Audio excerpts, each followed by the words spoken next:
The slanted light of autumn afternoon is something to be savored. It falls golden on the crossing of paths, sunshine sweeping through the brisk air to warm hands and faces. So utterly bewitching is the quality of light, and the sound of crisp leaves spun up in a spiral in the wind, the scent of cinnamon and cider on the air. To walk in autumn is to always feel yourself on the edge of another world, poised upon the liminal.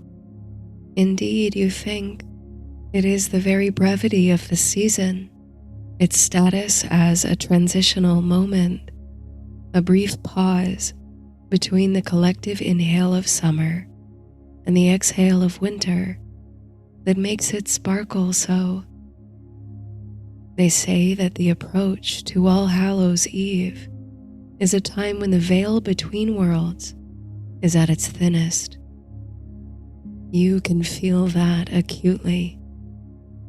One could step lightly on the crooked beams of autumnal light and slip, you think, right into another world. On this sweet October afternoon, the moon, in the shape of a reaping sickle, is already present in the pale sky.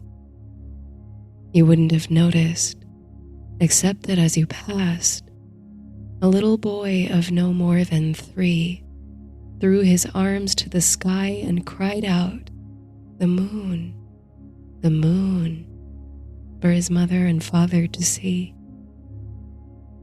This is a beloved playground for the little ones and families in the fall. The sprawling, many-acred property offers endless delights for the season. Hay rides till dusk, a winding corn maze perfect for getting irrevocably lost in, an apple orchard with all kinds of varieties ripe for the picking, and of course, your domain, the region's most magnificent pumpkin patch. Across its gentle slopes lie tangled vines, punctuated with the most perfect pumpkins imaginable. They come in many shapes, colors, and sizes, from plump and spherical sugar pie pumpkins to massive carving specimens and lumpy heirloom squash varieties for decorating stoops and porches everywhere. Visitors come for the thrill of picking their own pumpkins and for the evocative backdrop for family photos. Today, the weather's been kind, the first truly brisk autumn day, but ever so clear. So you've seen record-breaking, besweatered crowds since the morning. But closing time approaches. The days are getting shorter after all, and visitors must be out before the first strands of violet dusk climb over the horizon. Already they've begun to filter toward the exit and the other attractions, carrying their pumpkins, their bushels of apples, and their half-empty bags of kettle corn. You genuinely enjoy the hubbub of the fall festivals, but you have to admit it's a relief to see the families depart. After a long day of work, you're itching to put on a kettle of tea and relax. Soon enough, the last of the stragglers board the bouncing wagon strewn with bales of hay and disappear over the hill. Dusk is settling with just a hint of moisture in the air, and a few early stars make their appearance in the sky, twinkling attendance to the silver scimitar of moon. Your charming cottage awaits at the edge of the pumpkin patch, bordered behind by thick and tangled woods. On your approach, you notice the silhouettes of two large black birds huddled together conspiratorially on the edge of the roof. You've seen this pair before and even nicknamed them Hugin and Moonin, thought and memory, after the pair of ravens sacred to the Norse god Odin. But are these ravens or crows, you wonder? You've never quite been able to tell them apart. You smile, recalling something you once heard on this subject. A crow is a bird with a big black beak. A raven is a beak with a big black bird. As you get closer, the birds, whatever they may be, croak loudly and retreat in a thunder of wings. During the day, your home serves as a favorite backdrop for family portraits, given that you always do it up with the most abundant natural decoration. Wreaths of apples and autumn leaves, a cascade of pumpkins, and heirloom squash up and down the stairs. You wouldn't be exaggerating if you called it the cutest, coziest cottage in the world. On crisp fall evenings like this, you picture yourself as the consummate hermit or the friendly witch of the woodside. The cinnamon-infused besom just inside the doorway brings home that picture and enlivens your senses as you enter the little house. It's amazing what just a simple doorway can do. Just by stepping across the threshold, moving from the outer world to your inner sanctuary, it's as if a magical transition takes place. You move into a softer, more effortless version of yourself simply by stepping inside. You feel your shoulders drop and your face slacken, releasing all tension and strain with an audible sigh. Your sofa and the hearth look oh so inviting, and you'd love to kick off your shoes and light a fire, but you have company coming tomorrow, and you promised them a pie with one of your prized pumpkins. So into the kitchen you go to set about baking one. You've done yourself a few favors already by making the dough for the pie crust ahead of time and pre-pureeing the pumpkin. You roll out the dough methodically, leaning into the rolling pin to achieve a perfectly thin crust.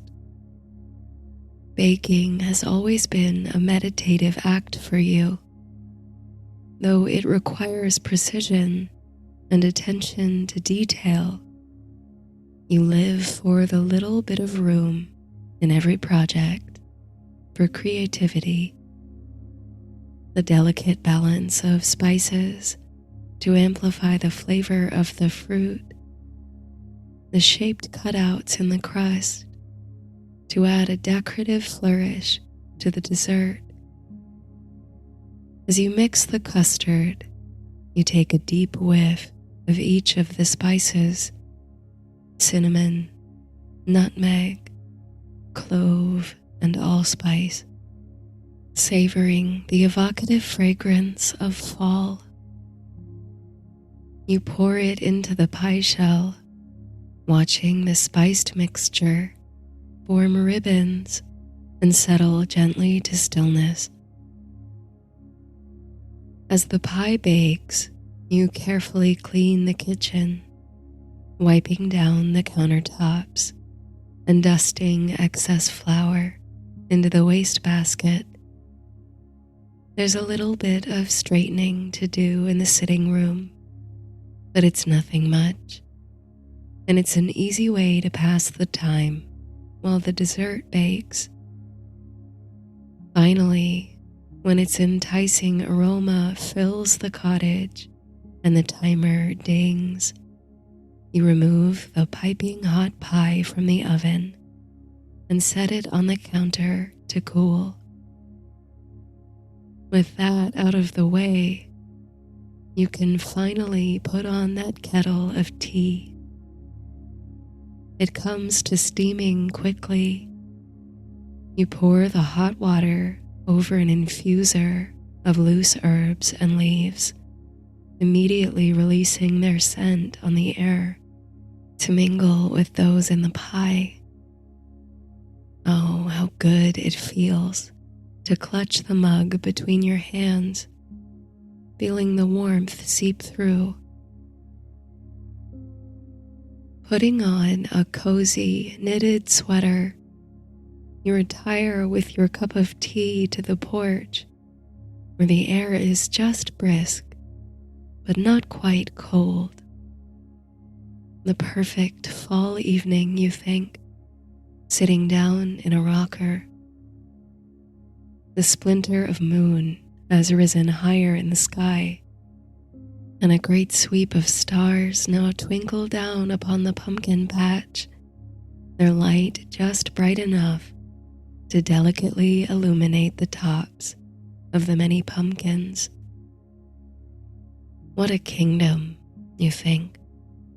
What a realm to oversee.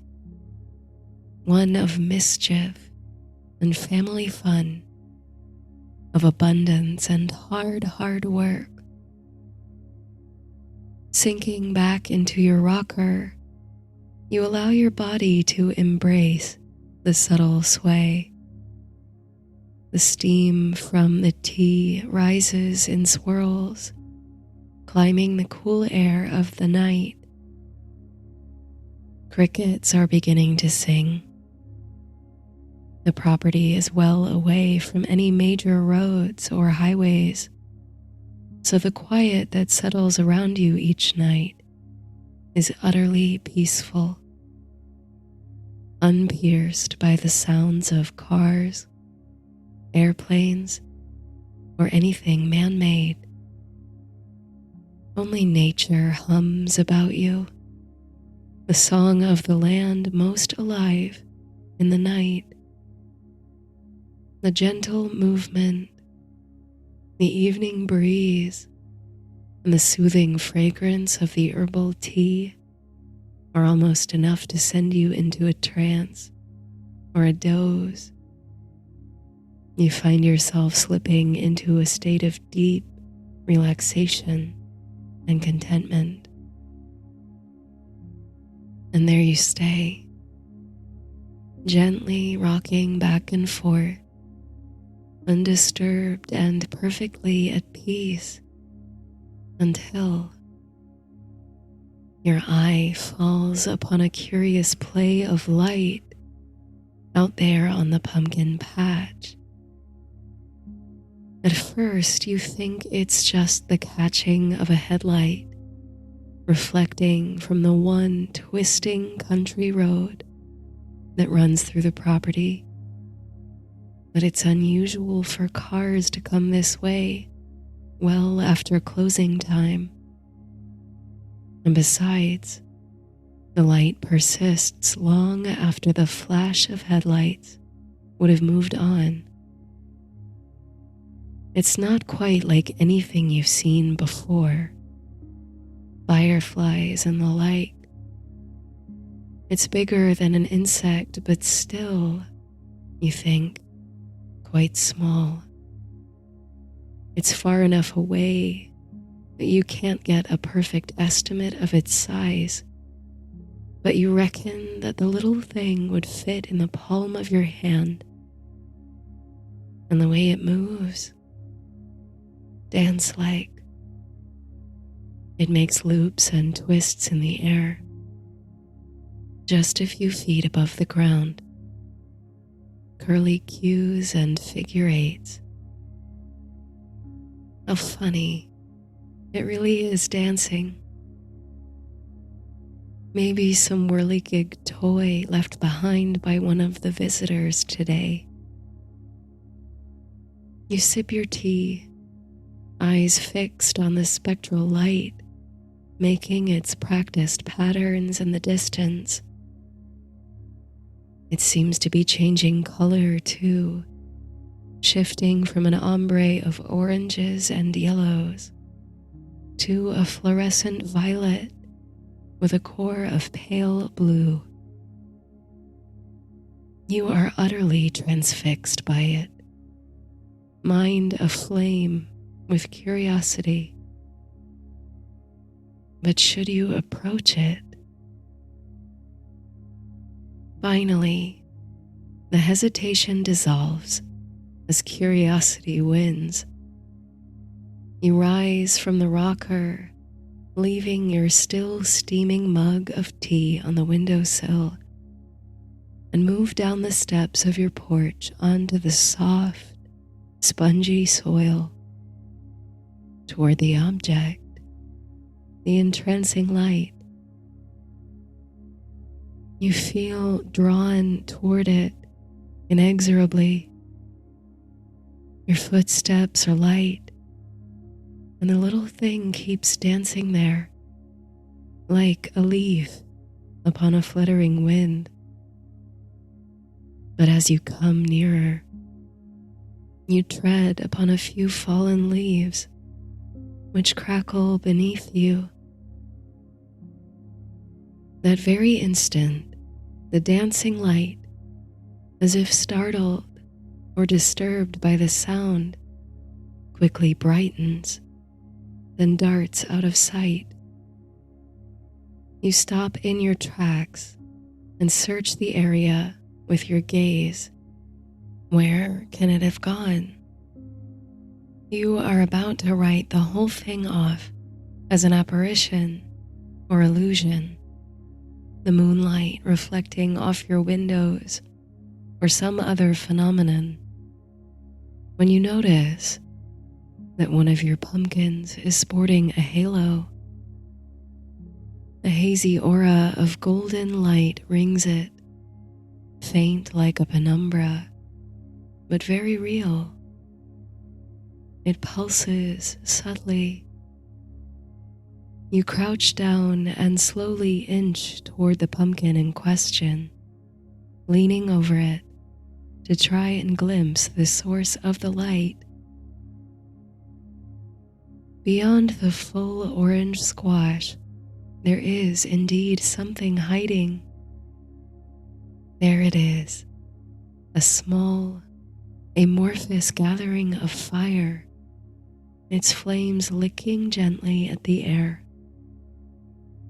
It does not dance as before, but shudders vaguely, its light dimming and recharging in a manner like breath. Inexplicably, you feel a wave of pity wash over you, as if this is some lost animal quivering and hiding. Before you can think better of it, you utter an inquisitive hello. Just as before, when you startled it with the crunching leaves, the tiny ball of fire swiftly expands, its color shifting to a bluish white before softening back to reds and yellows, soothing down to its normal size. Then, something truly unexpected happens. In a rolling and unfolding of flames, the ball of light opens its eyes. Strange as it is, the effect is altogether cute. A cartoonish face emerges in the center of the fire, and blinks up at you. Your heart softens. It's okay, you reassure the unlikely creature. I won't hurt you. You're not sure why you're moved to say such a thing to a being made of fire, but you do. All you can think is that it looks lost, and far be it from you to refuse aid to wanderers. That's the thing about living beside a pumpkin patch and tending to the growth of those seasonal treasures. You pick up stories, folklore, and traditions from all over. The custom of carving jack-o'-lanterns comes from a tale of such a wanderer.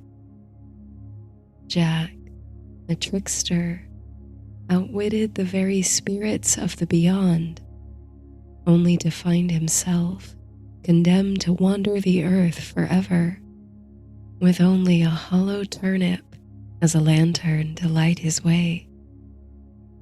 His namesakes are carved and displayed each year at Halloween, a time when even the least observant among us can sense the thinning of the veil, the changes in the weather, the turn toward longer nights and darker days. Perhaps it's this innate sense you have of the season as a portal that keeps your breath steady now and makes it seem all too ordinary, all too possible for something from another world to have slipped through. If the little ball of flame is in fact a visitor from some place beyond, and it's chosen to manifest here in your pumpkin patch, well, what are you to do but offer it some comfort? Can you speak?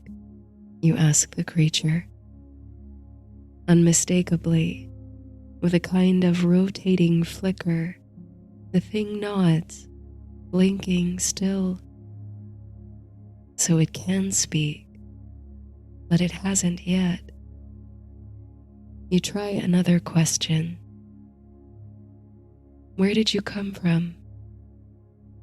But to this, the creature only turns from side to side, slowly, as if searching in vain for the door through which it entered. Perhaps you think, to get answers, you'll have to offer something first. You start by offering your name. The creature's eyes widen briefly, its flames softening to a pale yellow before returning to the more familiar gradient. Do you have a name? You ask. You're beginning to doubt that the floating fire can really understand you. But just then, it begins to change. The colors shift through a whole spectrum of blues and purples, and it seems to swirl like liquid stirred in a pot before collapsing, solidifying and settling. It drops from the space of thin air onto the crown of the pumpkin between you, and though it is still ringed in licking flames, the creature has assumed a more tangible form. Before you sits a small, lizard-like amphibian, white as flame. A salamander, if you're not mistaken. And finally, they speak. Are you the guardian of this place? The salamander asks. Their voice is childlike somehow, and yet it sings with the wisdom of ages. Why, you begin, I suppose I am. though I've never taken that title. But this is my place. I live and work here. The salamander inclines their head toward you, almost in the fashion of a bow. I hope this form does not displease you, they say. One never knows. No, not at all, you say. But who are you? A moment later, you amend your question, feeling that it does not come to the heart of your curiosity. Have we met before? This causes what appears to be a smile to curl across the face of the salamander. It's quite a pleasing effect. You've met my brothers and sisters, most likely. There are too many of us to count. We warm the hearth, heat the cauldron, spark the movement. I hope I didn't frighten you, the salamander continues. It doesn't usually take me this long to find shelter. But perhaps, as you are the guardian, you can help me. I will if I can, you say. But can you tell me where you've come from and what you are? Ah, sighs the salamander. It may be better if I show you. Hold out your hand if you will. Still kneeling in the soil, you extend a hand toward the creature. They step gingerly from the top of the pumpkin onto your fingertips and into the center of your palm. You expect warmth, even heat, to emanate from them, but instead, all you feel is a soft, tickling sensation. Then, the salamander changes shape, once again assuming the form of a small ball of fire and closing their eyes tightly as if summoning energy. The light from within becomes brighter than before and more expansive, reaching wide from the blue-white core to engulf the whole of the pumpkin patch, your cottage, and all your visible surroundings. The light whites out the sky, the stars, and the wisp of a moon. At first, it is dazzling, but as your eyes adjust to the change, it softens. All around you is elegant movement, organic and unbound, a play of light and color that calms the mind. It's as if you stand within a maelstrom of liquid luminescence. You reach out with your free hand, feeling only slight resistance in the atmosphere. You stretch through pure and shining ether. The illusion, the casting, whatever this is, remains in place only for a short time. But the weightlessness you feel, the sense of pure elation, lasts much longer. Soon the ball of fire in the palm of your hand seems to call back the light it extends. Slowly, the great engulfment of light and movement recedes, and night settles once more over the land, seeming all the darker for the comparison. There again are the moon and blinking stars, and the sweet sounds of crickets humming in the grass. In your hand is the salamander, tender licking flames all about them.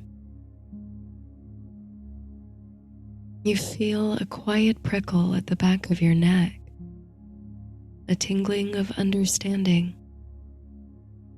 You recall that salamanders, the very real but undoubtedly amazing animals, have long been given mythic significance. Long ago, before modern biology sought objective truths, they were thought to be born of flame. This, of course, was due to the fact that they liked to make their homes inside of decomposing logs. When those logs were then lit in the fireplace, the salamander would flee, appearing to have sparked spontaneously into being at that very moment. Do you converse, you wonder, with the very spirit of fire, the very element itself?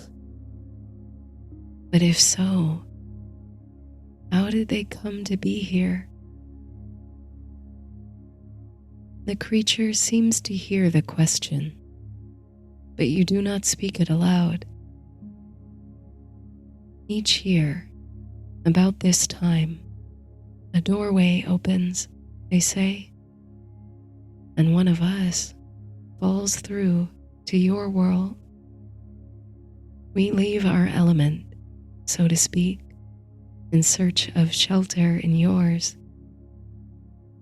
We come to light your nights as they grow longer. But if I do not find a home before the dark moon, a place wherein I can spark and maintain my embers, then I shall be forced to wander this world and never return to my own. The salamander's tale stirs strange emotions within you. It's as though by holding this creature, this amphibian of sensitive, absorbent skin in your hands, some of their longing and homesickness seeps into you. You resolve to help if you can. This is why I sought you out, guardian, says the salamander, to beseech you for shelter. I could make a fire, you say, in the hearth. That is my home there. You gesture to the cottage, still and silent in silhouette. But I could not stoke it all night, or leave it burning as I sleep, or work in the field. You sigh. The moon is waxing, so it's another month yet before the dark moon. Where and how can you make a place for a fire to safely burn all October long? Your eyes drift across the fields. The fire creature's predicament brings your thoughts back again to the tale of Wandering Jack of the Lantern, in whose name children now carve pumpkins for Halloween. How he too was left to roam the earth till he was nothing but a will-o'-the-wisp, a ghostly light to tempt travelers from the path. But now you see what you must do, and it's so simple, so sweet, that you can't believe it wasn't clear before this moment. There's a reason the salamander, the very spirit of the element of fire, was sent here through the autumnal portal. Why, when the veil reached its thinnest point, there was nowhere better in this world to be. You'll make a home for the spirit, of course, one in which they can smolder for a whole season if they like. Come with me, you say to the spirit, who climbs your arm to rest upon your shoulder. The tiny purple flames gently tickle your ears. You carry the creature through the rows of the pumpkin patch, your kingdom, until you find a fresh and suitable specimen. What do you think? You ask, crouching down beside a large, perfectly round pumpkin. The salamander is pleased. Carefully, you detach the pumpkin from its vine and carry it back to the porch of your cottage. You haven't carved a jack-o'-lantern yet this season. In fact, you were planning to carve the first one tomorrow when company joins you. But this is as good a time as any to christen your carving materials. You refresh your tea and gather everything you need on the porch, including a warmer sweater, as the thickening of night has brought in a pleasing autumnal chill. The spirit, resuming the form of a ball of fire, looks on inquisitively at your progress, occasionally drifting into the same dance-like movement you observed before. You wonder what they must think of this world of yours, of solid things and seasons, of pumpkins and ravens, or crows. Thoughtfully, methodically, you cut the first hole in the pumpkin, removing the crown to reveal the golden insides. These you scoop thoroughly into a pile on a layer of newspaper. Perhaps you'll save the pumpkin seeds for roasting. Like most things which require time, careful attention to detail, and just a dash of creativity, you like this kind of work. It slows your mind down and allows you to soften into repetition and ritual. As you scrape at the walls of the pumpkin, your body remembers how you've done this every year. Your muscles carry ancestral memory too.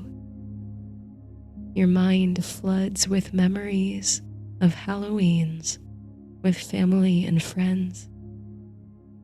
Laughter, mischief, and the cloak of safety the holiday casts on the spookiest time of year.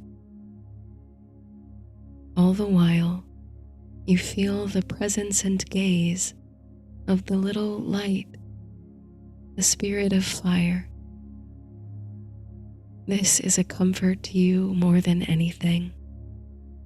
The knowledge that by engaging with this old tradition, this beloved folklore, you are doing an act of kindness, making someone feel welcome and safe in the darkness. As far as the design of your jack-o'-lantern, this one you keep simple. The story of Wandering Jack keeps running through your mind, and so you elect to carve a simple smiling face on the surface of the pumpkin. The spirit has no objection to this. It's very fitting, they agree. The moon travels as you work, bending across the sky along its predetermined arc. The time passes peacefully with small conversation between you and the spirit. They tell you of their brethren, the fire people. There are spirits of water too, and air and earth. You wonder aloud if those other essential spirits ever slip into this world, and if they too must seek aid from its inhabitants. These are mysteries. You feel strange delight at your window into them tonight. You feel grateful that you are here to witness them. When at last your work is complete and a face smiles from the hollowed out pumpkin, you present it to the spirit. The orb of fire takes a place inside the jack-o'-lantern, and their light seems to brighten just a bit more once within. It shines through the open spaces, sending sweet illumination outward. A glowing lantern to show you the way, to keep your home safe, to light the night in this time of darkness. It may well keep until the dark moon, you say with a grin. But if it doesn't, there are plenty more to take its place. Here you gesture to the abundant field of pumpkins behind you, each one beautiful, nourishing and life-giving in its own right. The spirit sparks and smolders in their new home on your porch, happy and secure. They smile through the jack-o'-lantern. The spirit offers you sincere gratitude and promises that for the rest of your life, you will be blessed. And now, with the moon high and distant, it is time for you to rest. At last you succumb to the call of comforts within the cottage, passing magically under the lintel.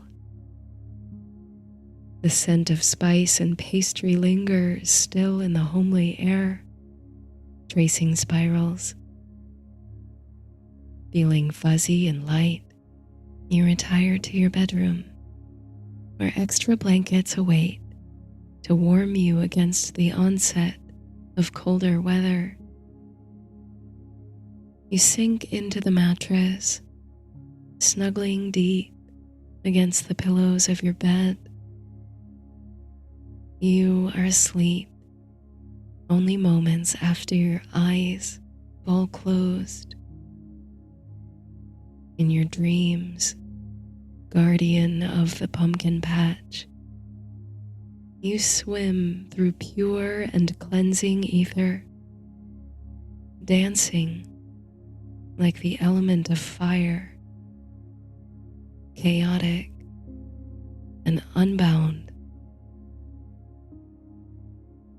Beyond the doorway, the magical doorway, the spirit of an ember burns, cozily contained within their new home. Somewhere in the woods, a pair of crows or ravens roost in the branches of a sycamore tree. The crickets sing. The moon extends a shimmering curtain of silver light across the rows of the great pumpkin patch. She waxes as the year wanes. The portal to a new season is open.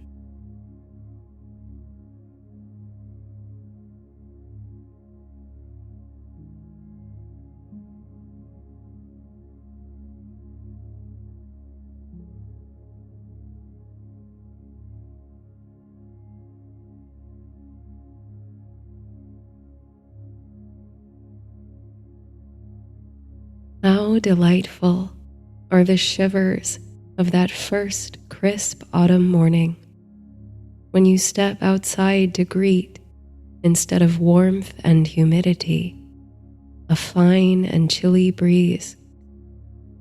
The whisper of brittle leaves swept up and displaced down the quiet streets. Sunshine, tinged somehow with a kiss of silver. The mingled musky scent of smoke and pepper, decaying leaves, changing soil. You can hardly hold back from throwing open the windows, airing out the stagnant rooms of your home. Summer suddenly seems a far-off country, despite how long it lingered this year. All at once, even if it felt like it might never come, autumn is here. And how fortuitous that the sweep of cool air, the natural cues to the changing season, should arrive on a day like this.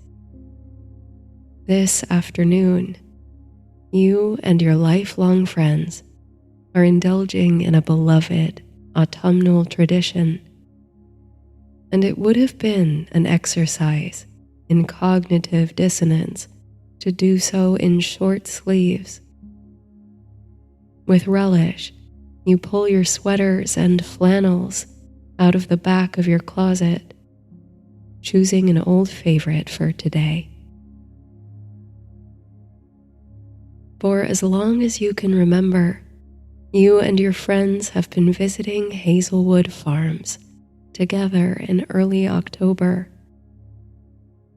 Every year, the farm holds a fall festival, complete with pumpkin and apple picking, hay rides, farmers markets, pop-up haunted houses, and the pièce de résistance, a humongous, intricate corn maze. When you were children, you came with family. You remember the anticipation of piling into the station wagon, cruising down the old dirt road to the farm, the rush of staying up past your bedtime and giggling with friends on a hayride. Growing up, you, Melody, and Jack have done everything in your power to keep the tradition going. No matter how busy your schedules get, no matter how far apart you scatter, no matter how much you've changed, you make this gathering a priority. Jack even has a family of his own now, who tag along to the festivities. The more the merrier indeed. The nostalgia feeds you, and in turn, you make new memories for the next generation. You become children again, all of you, under the harvest moon. When a career opportunity surfaced last spring, you moved a few hours away to be closer to work. Your friends tried to let you off the hook this year, but nothing could keep you from making the trip to Hazelwood Farms. And the freshness of the fall air this morning has only invigorated you. You're excited about the journey. The whole region seems to have gotten the message about the changing of the seasonal guard. All along the open highway, the landscape is flushed with color. The trees sing with vibrant gold, crimson, and auburn hues. A flood of memories come back with every turn of the road, each one sweetly bound to your senses. It's as if you can truly hear the music of the two-piece band that always played in the pavilion at Hazelwood Farms, as if you can smell the sweet and salty aroma of roasting kettle corn. When early afternoon comes and you finally make the turn onto that familiar old dirt road, you are almost trembling with excitement. You've arranged to meet up with Melody and Jack's family at the large hand-painted sign that marks the entrance to the farm grounds. Since you appear to be the first to arrive, you stop to admire the sign itself, something you've all too often taken for granted. It must have been repainted recently, as the colors are even more vibrant than you remember. Welcome to Hazelwood Farms, it reads in bold, friendly letters in the foreground. Established 1914, a family destination for all seasons. The background is an elaborate, rustic illustration of the farm and its activities across an entire year, spanning the seasons from left to right like a storybook. The winter section on the far left depicts the reservoir frozen over with tiny, bundled ice skaters skimming the surface. In spring, the fields burst with tulips. Summer shows visitors picking ripe berries and bell peppers. And finally, autumn. The pumpkin patch a sea of orange and green, and a hayride carrying passengers over a hill. You lose yourself in the images, picturing yourself skating through them from season to season of life. You are knocked from this immersion by a pair of arms which suddenly fling themselves around your middle. The impact is accompanied by a squeal as Melody embraces you. "You made it," she exclaims. You break apart and take each other in, laughing. It's only been 6 months since you saw each other, but that may well be the longest period you've spent apart since you were in grade school. "Jack and Charlie are right behind me," Melody says. "I parked right next to them, but I saw you over here, and I couldn't wait. You know how long it takes them to get the kids out of the car. I want to hear everything about the new job, but first I have to tell you about what happened last week." Melody is talking a mile a minute, squeezing months' worth of catching up into the space of several seconds. But you soften into a breezy smile, simply savoring the warmth of her presence.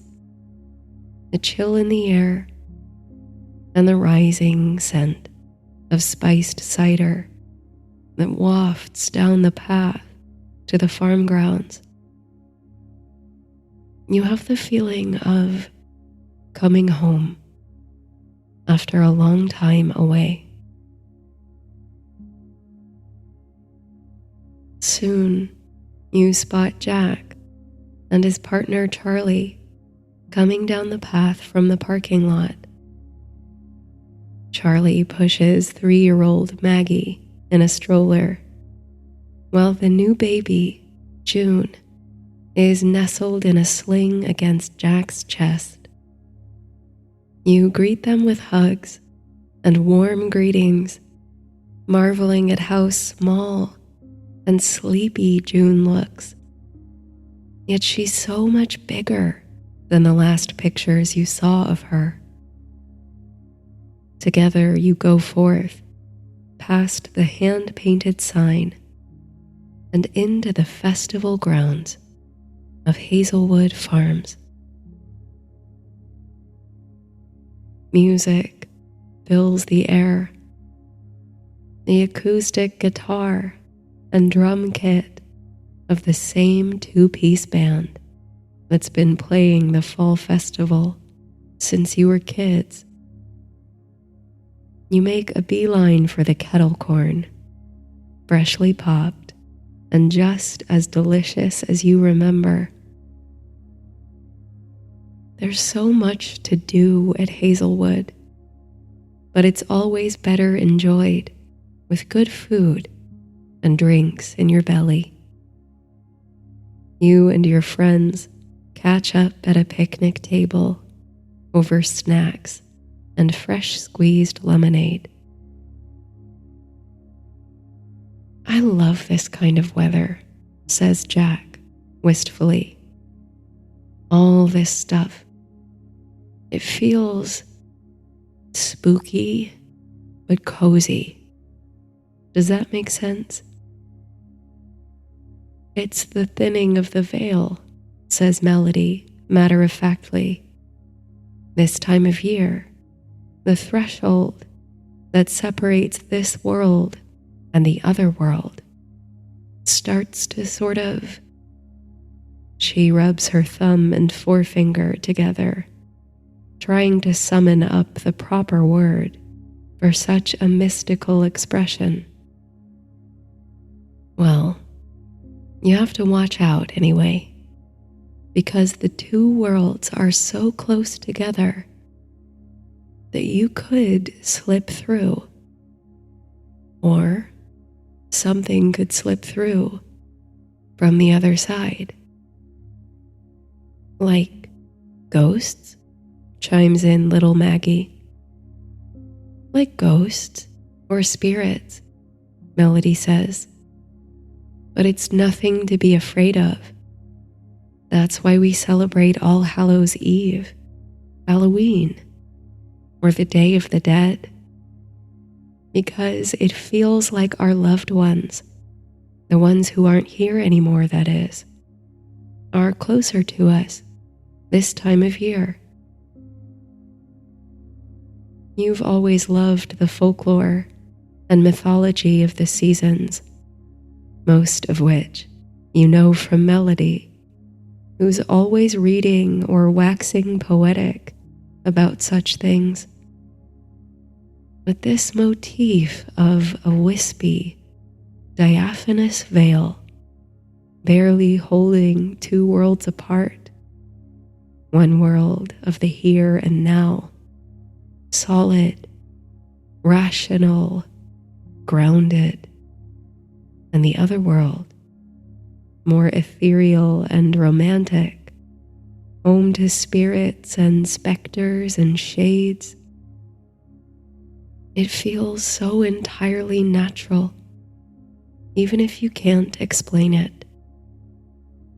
It's as if that other world is hovering, flickering in and out of sight, just at the edge of your periphery, or spinning endlessly in the tunnels of whipped up leaves that rise with the wind. As the other world, the home of the soul, the departed loved ones who watch over us, or the domain of the fairies, goblins, and ghosts that slip through on All Hallows Eve, or something else entirely. You make your way to the pumpkin patch, where Maggie flits frantically along the vine, unable to choose just one to bring home to carve. When she finally picks one, a pumpkin almost the same size as she is, her parents strap it into the stroller in her place, which makes Maggie double over giggling. You can't help laughing either, as you watch Charlie confidently stride through the farm, carting a pumpkin in a stroller. Even though it's been a few months since you all saw each other, and even before that, life was starting to get so busy, so complicated with jobs and families. This silly moment, this whole afternoon feels so effortless. You and your friends simply slide back into each other's lives, welcoming new members to this found family. Gratitude, like a balm, washes over you. There are caramel apples to be enjoyed at a stand near the orchard, and fields of zinnias and sunflowers to pick and take home, or simply admire. When the sun starts to droop over the fields, the flowers blaze a bright gold, and the surrounding trees are ringed with halos and haze. The atmosphere shifts subtly as the day darkens and shadows begin to crawl across the farmland. You remember Jack's words, spooky but cozy. With the day waning, there's one activity left on your list, and in your opinion, it's the best one: the corn maze. Hazelwood Farms is famous for this massive 25-acre marvel. Each year, the vast cornfield is transformed into a twisting labyrinth of seemingly endless corridors, usually with some festive autumnal design. This year, according to the maps you procure from the ticket booth, the maze is cut into the design of an intricate spider web. There are multiple paths through the maze with varying levels of difficulty, and travelers can consult the back of the map for hints. But you are proud. You've defeated the corn maze every year without once checking the cheat sheet, and you intend to uphold the tradition. As a group, you, Melody, Jack, Charlie, and the kids step under the archway and into the maze. The stalks of corn that line the path extend well above your head, creating a sense of insulation from the rest of the world. The noise of the outside, all the families and visitors enjoying the attractions of the fall festival, blend into a quiet hum now. It's as if you've entered a different world, passed through a veil, so to speak.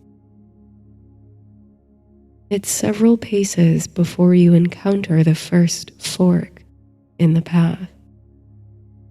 Which way will you go? I think we're going to take the family-friendly route, Jack says, gesturing to the map.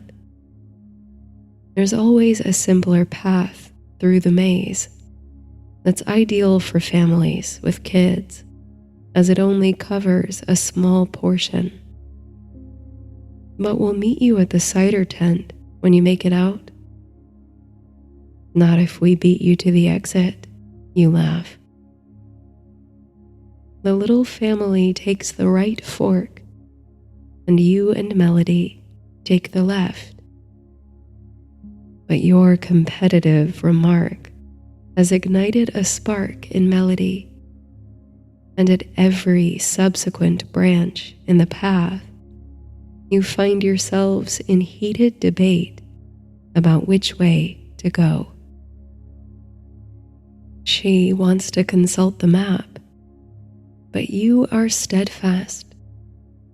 You smirk and wager that you can make it through the corn maze faster than her on instinct alone, even if she consults the hint at every turn.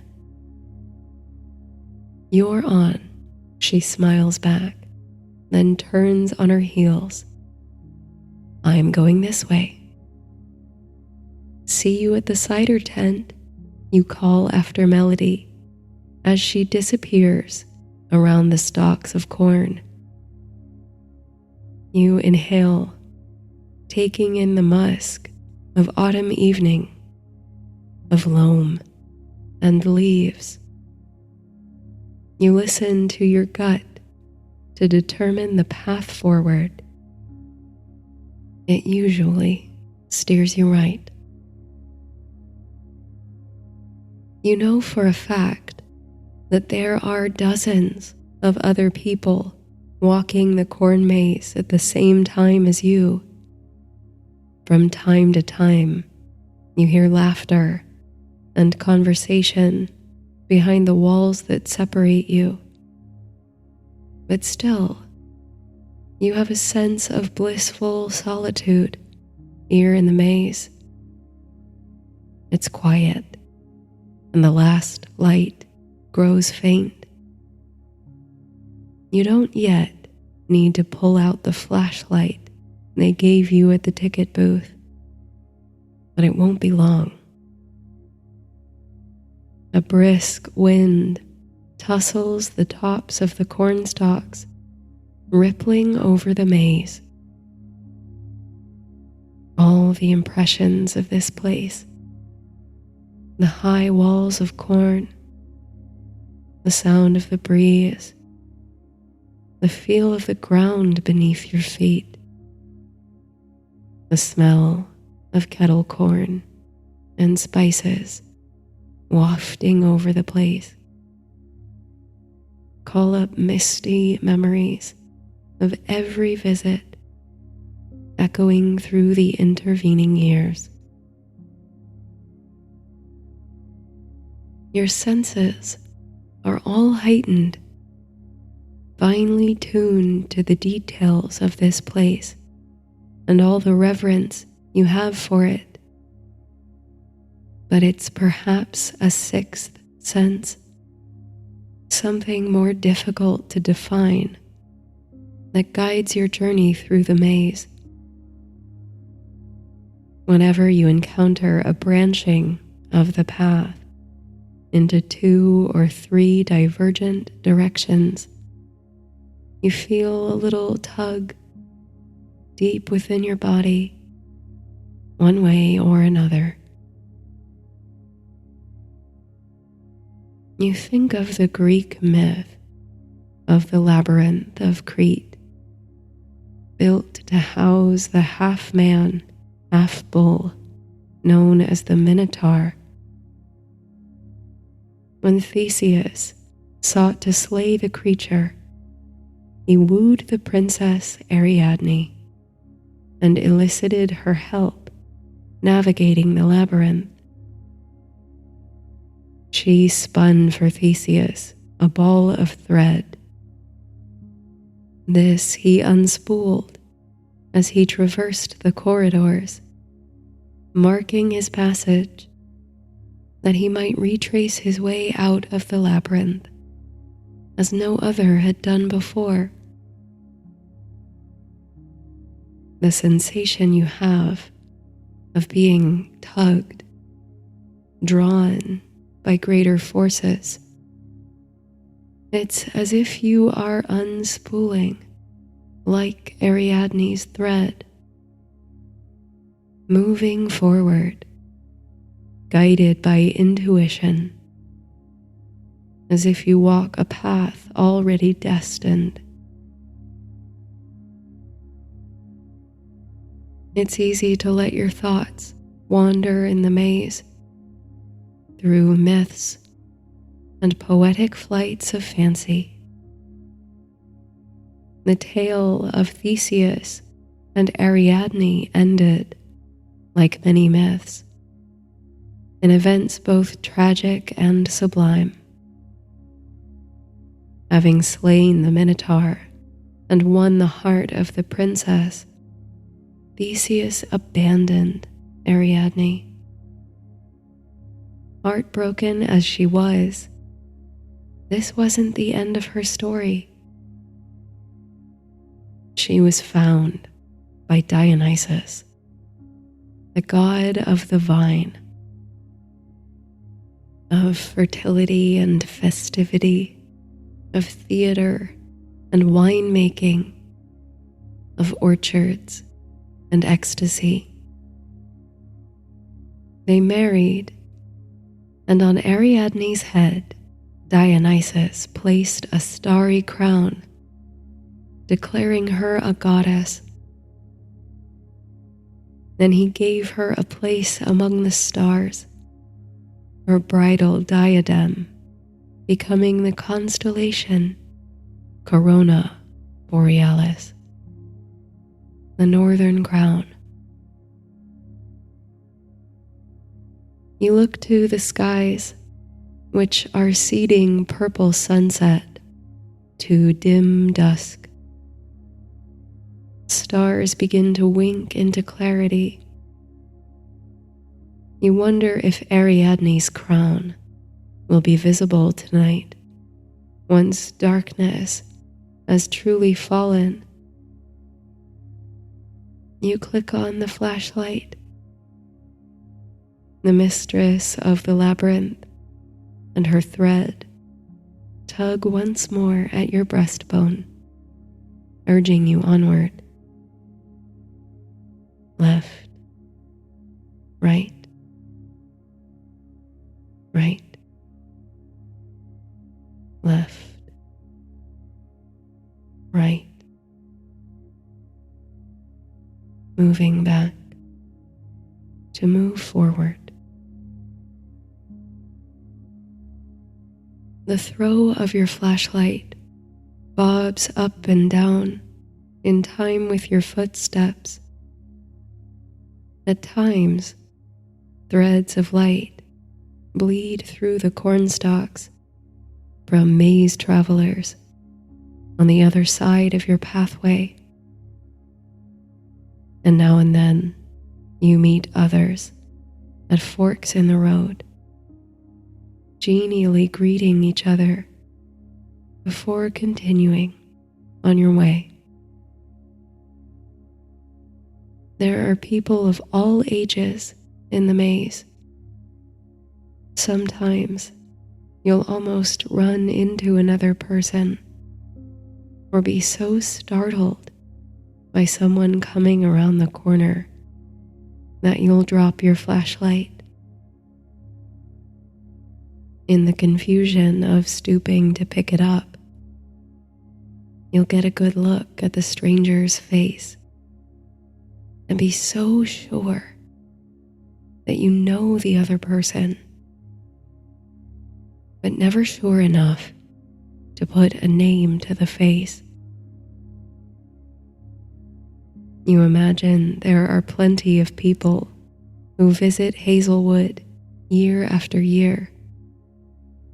These passing travelers must be familiar to you for no other reason than that you've encountered them before in the maze, in the orchard, in the pumpkin patch. As the sky darkens, you emerge into a wide space where the corn has been summarily cleared. You've reached the center. There are a dozen or so people here, consulting maps or getting their bearings in small groups. And there's the lookout tower, around which the entire maze is constructed. You climb the iron steps to reach the platform, which looks out over the cornfield. There, nose buried in the map, is Melody. "Which way did you come from?" you ask over her shoulder. She jumps, then laughs when she realizes it's you. She screws up her face and looks down at the several exits that spill into the center. "That way, I think," she says with little certainty. "But I might be looking at this map upside down." Now, side by side, you regard the maze from overhead. It's really a marvelous design they've pulled off this year. And from this vantage point, you can see how truly impressive the size of the maze is. You can hardly believe you're only halfway through. But from here, you can also see the wide open sky, now crowded with stars. It's simply dazzling. I'm sure Jack and everyone are already draining their cider cups, you say. "True," Melody agrees. "We'd better get a move on if we don't want them to leave without us. Bedtimes and such." "There's no such thing as bedtime when it's Hazelwood Farm season," you say. Melody laughs. Still, you head back down to ground level, and once again part ways. You refuse to take the same path forward as Melody, reluctant to be influenced by her use of the map. And once again, armed with only a flashlight, you are alone in the maze. Your mind wanders. It strikes you as symbolic, the way this evening has unfolded, the way Jack and Charlie and their little ones took the first right, diverging from yours and Melody's path. They were the first among you to start a family. Life took them down a different road. And you and Melody, best friends for as long as you can remember.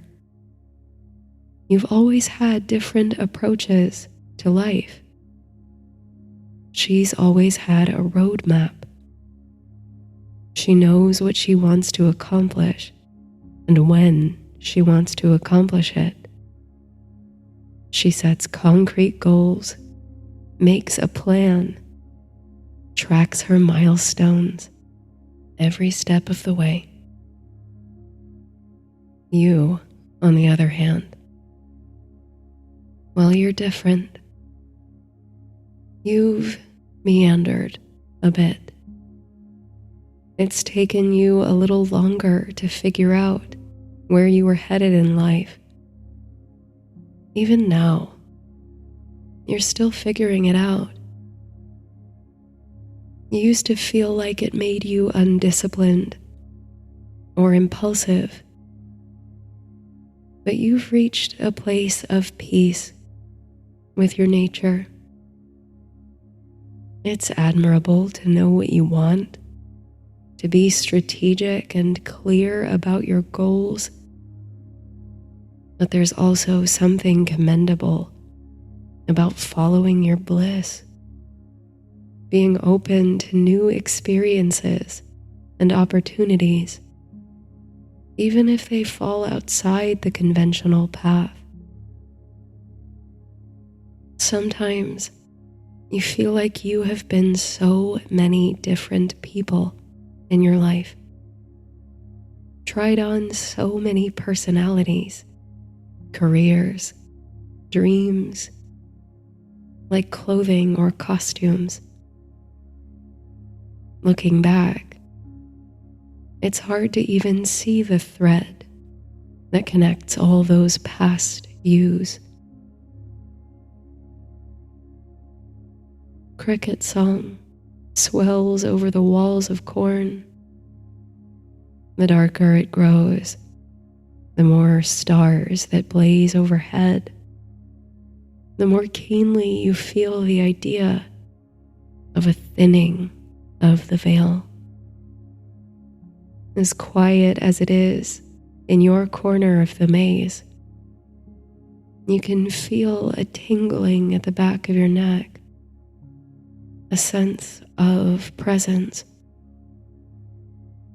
It's as if you can feel the position of every other person wandering the corn pathways.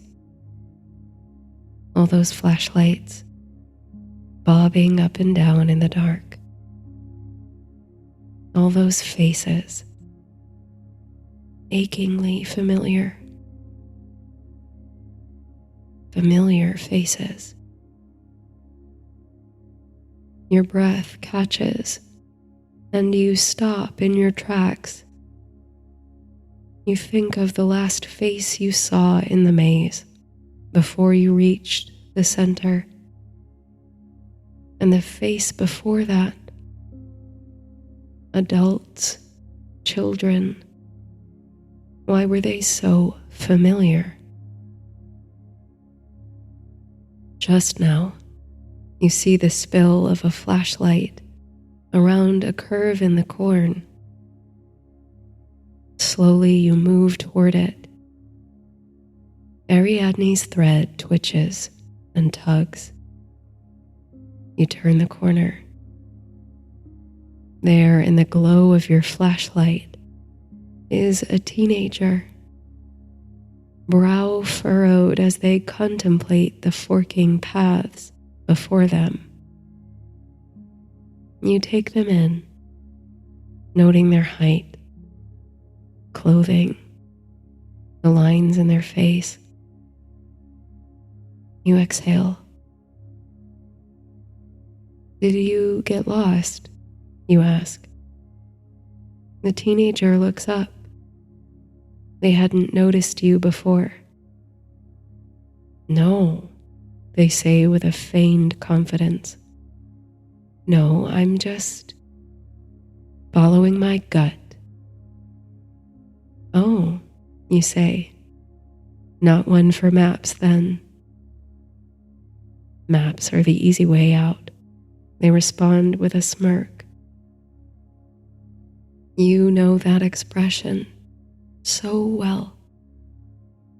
Seeing it from the other side fills you with mingled pride and discomfiture. I agree, you say.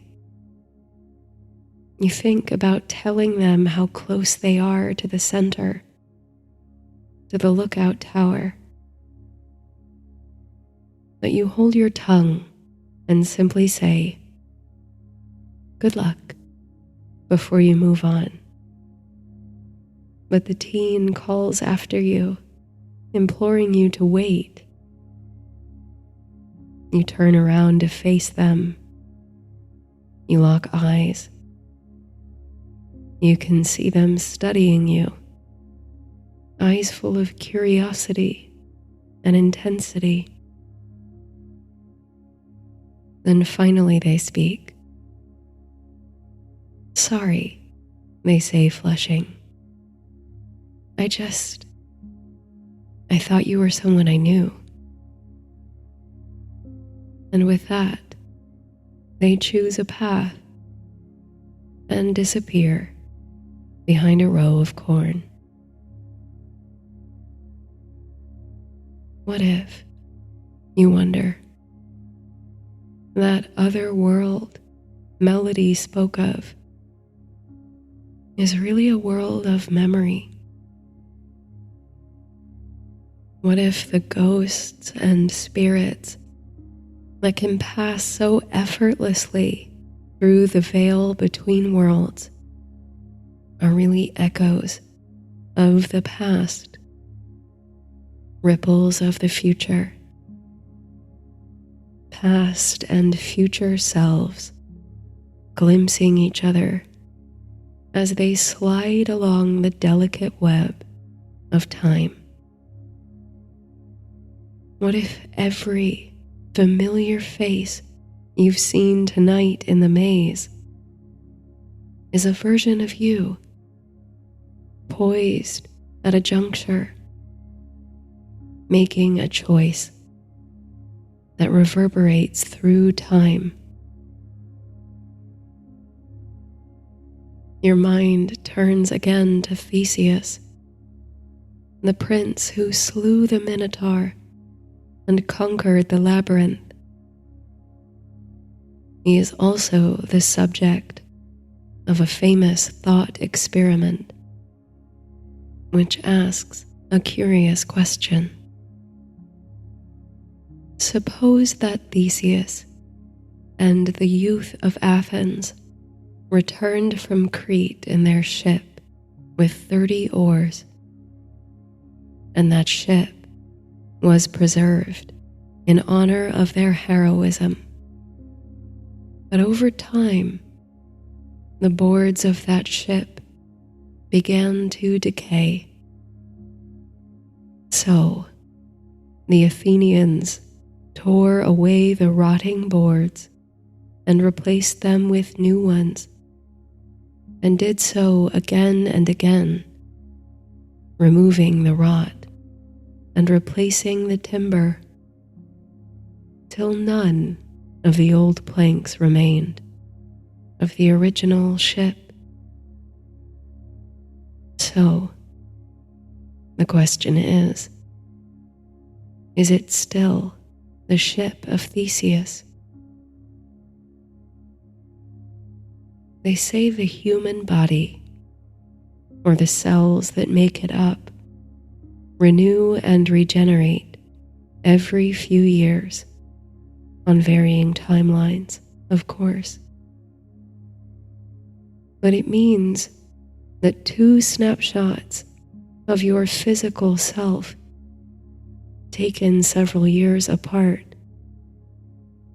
might show an almost entirely different cellular composition. Our cells die, decaying like the leaves in autumn or the planks of Theseus's ship, and they renew like the earth in spring. So, how then are you still you, all these years later? All those shed skins lying behind, those past selves who seem like separate beings, made of entirely different cells. When those past selves are more like ghosts, what is it that makes you you, your body, your memories. What is the connective thread?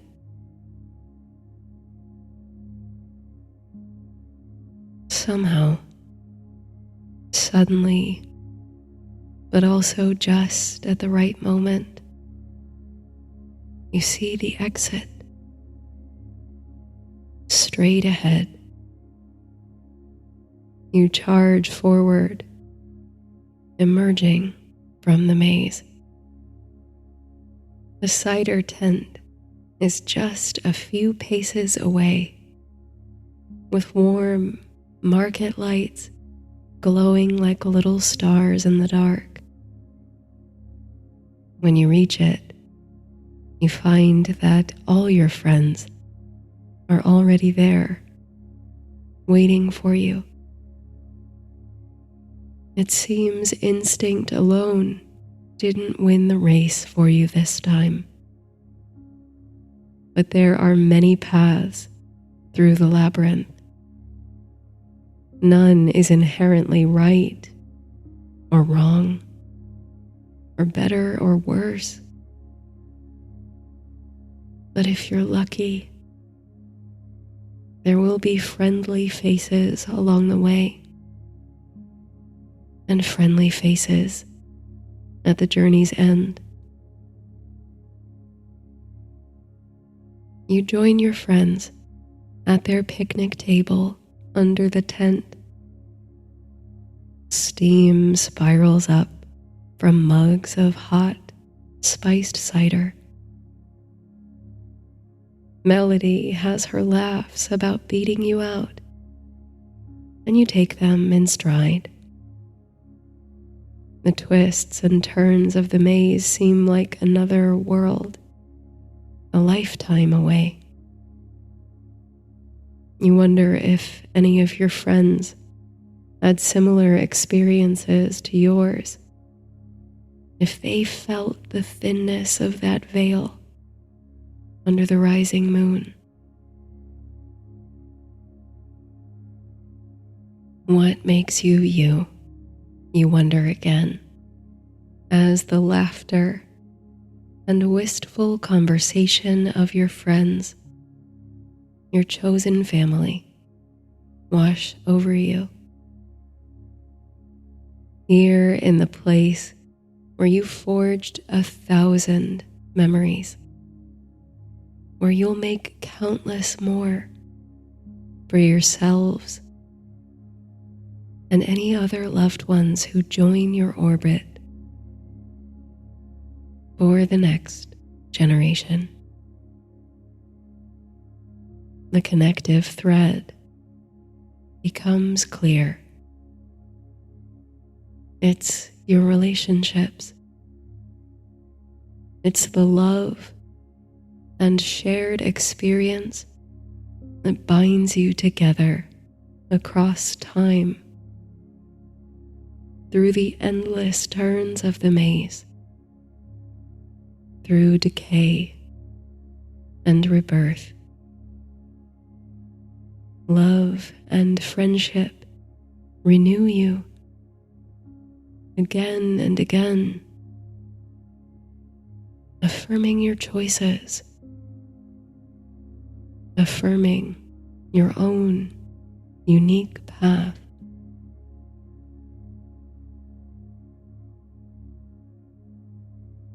Just over the horizon,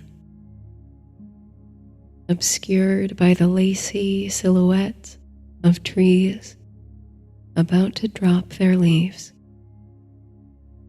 the corona borealis, Ariadne's crown, shines.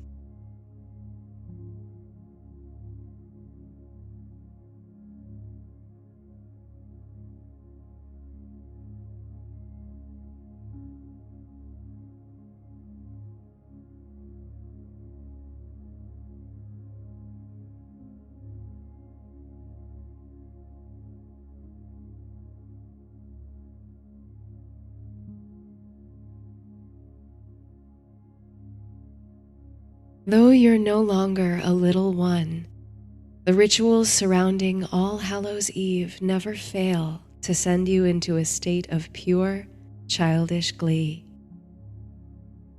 The feeling of bright giddiness runs through you like a current of electricity, made ever more tingly and effervescent by the rush of students down the marble staircases toward the feasting hall. Voices, laughter, and shouts and whispers bounce off the thick stone walls of the castle, home to a centuries-old school of sorcery. Your feet and the feet of hundreds of other young witches and wizards fall softly into well-worn grooves in the stairs, steps once trod by the great sorcerers of the ages. This year, your final year in school, you're keenly aware of the legacies and shadows in which you walk. Every time you climb or descend this staircase, you glide closer to a nebulous future, beyond books and homework and classes. A strange freedom awaits, for which you are equally excited and desperate for time to slow down, so that you might savor the joys of this season. The Halloween celebration is the most highly anticipated annual event at the school. The staff pulls out all the stops in celebrating the occasion, beginning with the most magnificent banquet supper. Even before you set foot in the hall, the sweet and savory aroma of the Halloween feast wafts toward you, so potent it's almost visible. Your mouth waters at the first whiff, and you feel almost dizzy with delight. The cooks must have truly outdone themselves this time. And as you pass through the doors, arms hooked with your two best friends to avoid being separated in the supper rush, the sight of the feast nearly knocks you out too. On top of the glorious scent, the hall is decorated from stone floors to cathedral-high ceilings. There are pumpkins of all sizes, some small enough to fit in your hands, and others nearly the size of houses. These, you know, were grown in the pumpkin patch by the gamekeeper Caradoc. You could see them growing when looking out of your dormitory window, and you marveled each day at their ballooning size. Some of the smaller ones bob and float in the air and are intricately carved with enthralling faces, magical symbols, or exquisite patterns. Candles flicker in their centers and across the hall by the thousands. The long tables that line the hall are dotted with magnificent centerpieces, floral arrangements of pure black, midnight purple, and deep crimson. Black dahlias, bat orchids, queen of the night tulips, and black roses. In between, elegant Gothic candelabras hold dripping white tapers with pooling wax. And oh, such stunningly plated dishes of food. Rare delicacies and comfort foods and homemade candies and desserts are piled in dazzling abundance. A shiver runs up your spine. You and your closest friends, Violet and Brahm, Hurry to your favorite table and slide into the benches before you lose the seats. You like to sit closer to the teacher's table on feast nights, and especially the Halloween feasts. This is for a few reasons. Ostensibly, it's to be in sight of the show-stopping centerpieces at the head teacher's seat. But more than anything, it's to get a close look at the teacher's Halloween costumes, for no one puts in such an effort as the teachers. This year is no exception. There are several eye-catching ensembles at the staff table. Caradoc, who towers over even the tallest wizards, makes an exceptionally convincing Frankenstein's monster. The magical history teacher, Professor Lovage, an eccentric but likable character, is dressed as what must be a 19th century vampire. And the head teacher, a stately, usually straight-laced woman, has done herself up as Queen Elizabeth I, complete with powdered face, lavish collar, and overstated gown. Decadent pearls and rubies are strung round her neck, and a sparkling diadem rests atop fiery curls. Most astoundingly, she appears to have enchanted the threads of her brocade. The Tudor roses embroidered in her gown bloom and close before your eyes. It's subtle, captivating magic. As students hurriedly fill the benches, and as eyes widen and mouths water at the sight and smells of the feast, the head teacher stands. All eagerly await her command before digging into the mountains of food. She raises her arms, gives a word of welcome, and then, with a sparkle in her eye, cries, "Enjoy." The word is hardly past her lips before hands begin reaching for drumsticks, candied apples, and warm, flaky hand pies. Where before there was laughter and conversation, now the only sounds echoing about the hall are the clinking of cutlery and exclamations of culinary delight. It's the most sumptuous, satisfying meal you can remember, and perhaps even more delicious for knowing that it will be your last Halloween feast here, at least as a student. Indeed, this realization seems to fall upon your shoulders like a cloak. There's a sweet sadness to it, a sense of being already past this moment and looking back upon it with nostalgia. You glance at Brom and Violet surreptitiously as they gulp down their beverages and enjoy their suppers, and you smile to yourself, aching to hold the moment just a little bit longer. The smell and the taste and the warmth of the feast. Let it sparkle upon your eyes and ears and tongue just a little longer. The student costumes provide a visual delight as well.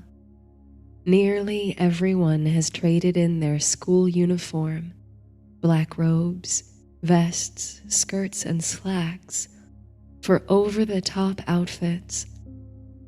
Plenty of goblins, ghouls, and ghosts abound, but the best costumes are those that utilize some bit of magic, like the head teacher's brocade roses. One student, who you know to be gifted with conjuration, is dressed as a kind of nature spirit. Birds and butterflies made of wispy smoke sit in her hair and on her shoulders to complete the effect. Another classmate, who has a talent for pyromancy, wears a crown of green flames.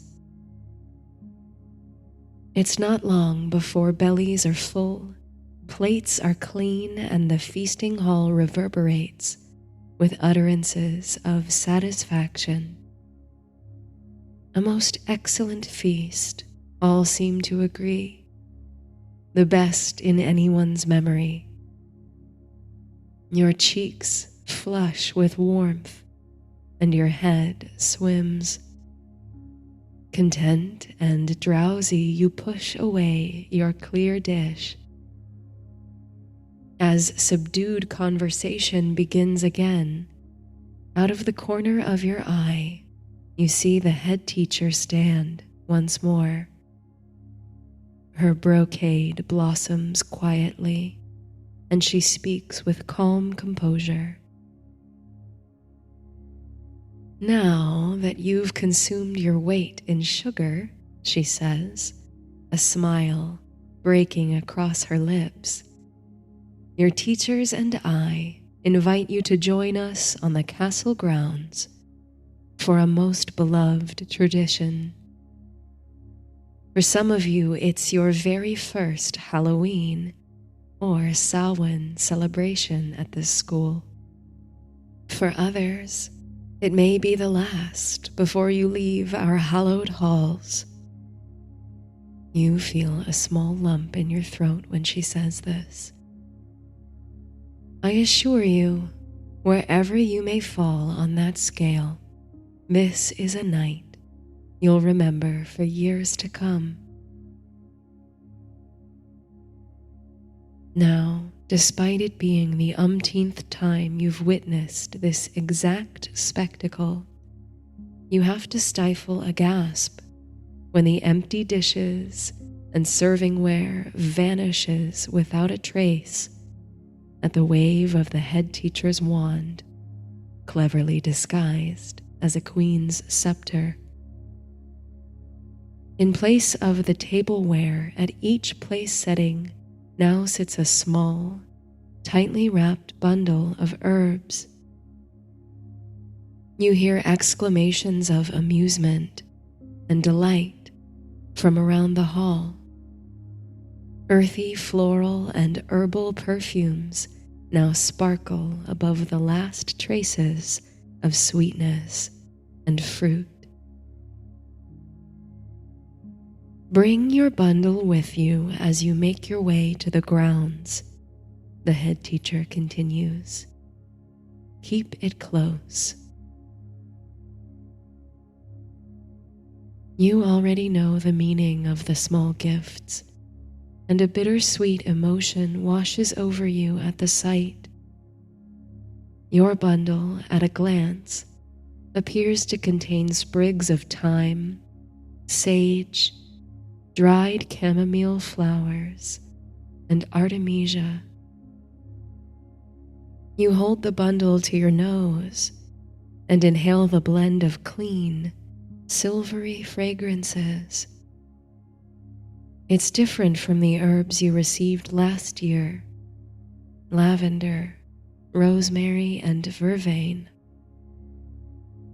You'll have to consult your herb lore texts to find out what these flowers mean.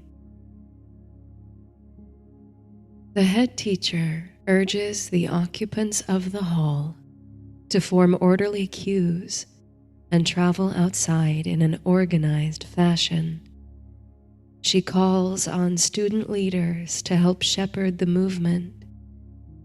There's a titter of anticipation over the crowds, a jumble of voices, many turned up as questions posed by the youngest student sorcerers who have no idea what to expect. But for you and those who've been here for years, the excitement is no less palpable. You can hardly stop yourself from grinning as you Brahm and Violet join a queue toward the heavy oaken doors at the end of the hall. You clutch your bundle of herbs to your chest, careful not to break the brittle, dried leaves. There's a gust of crisp, cool air as you pass through the doors and break from the crowd. The fresh air fills your lungs and dances on your skin, invigorating after the warmth and drowsiness of the feast hall.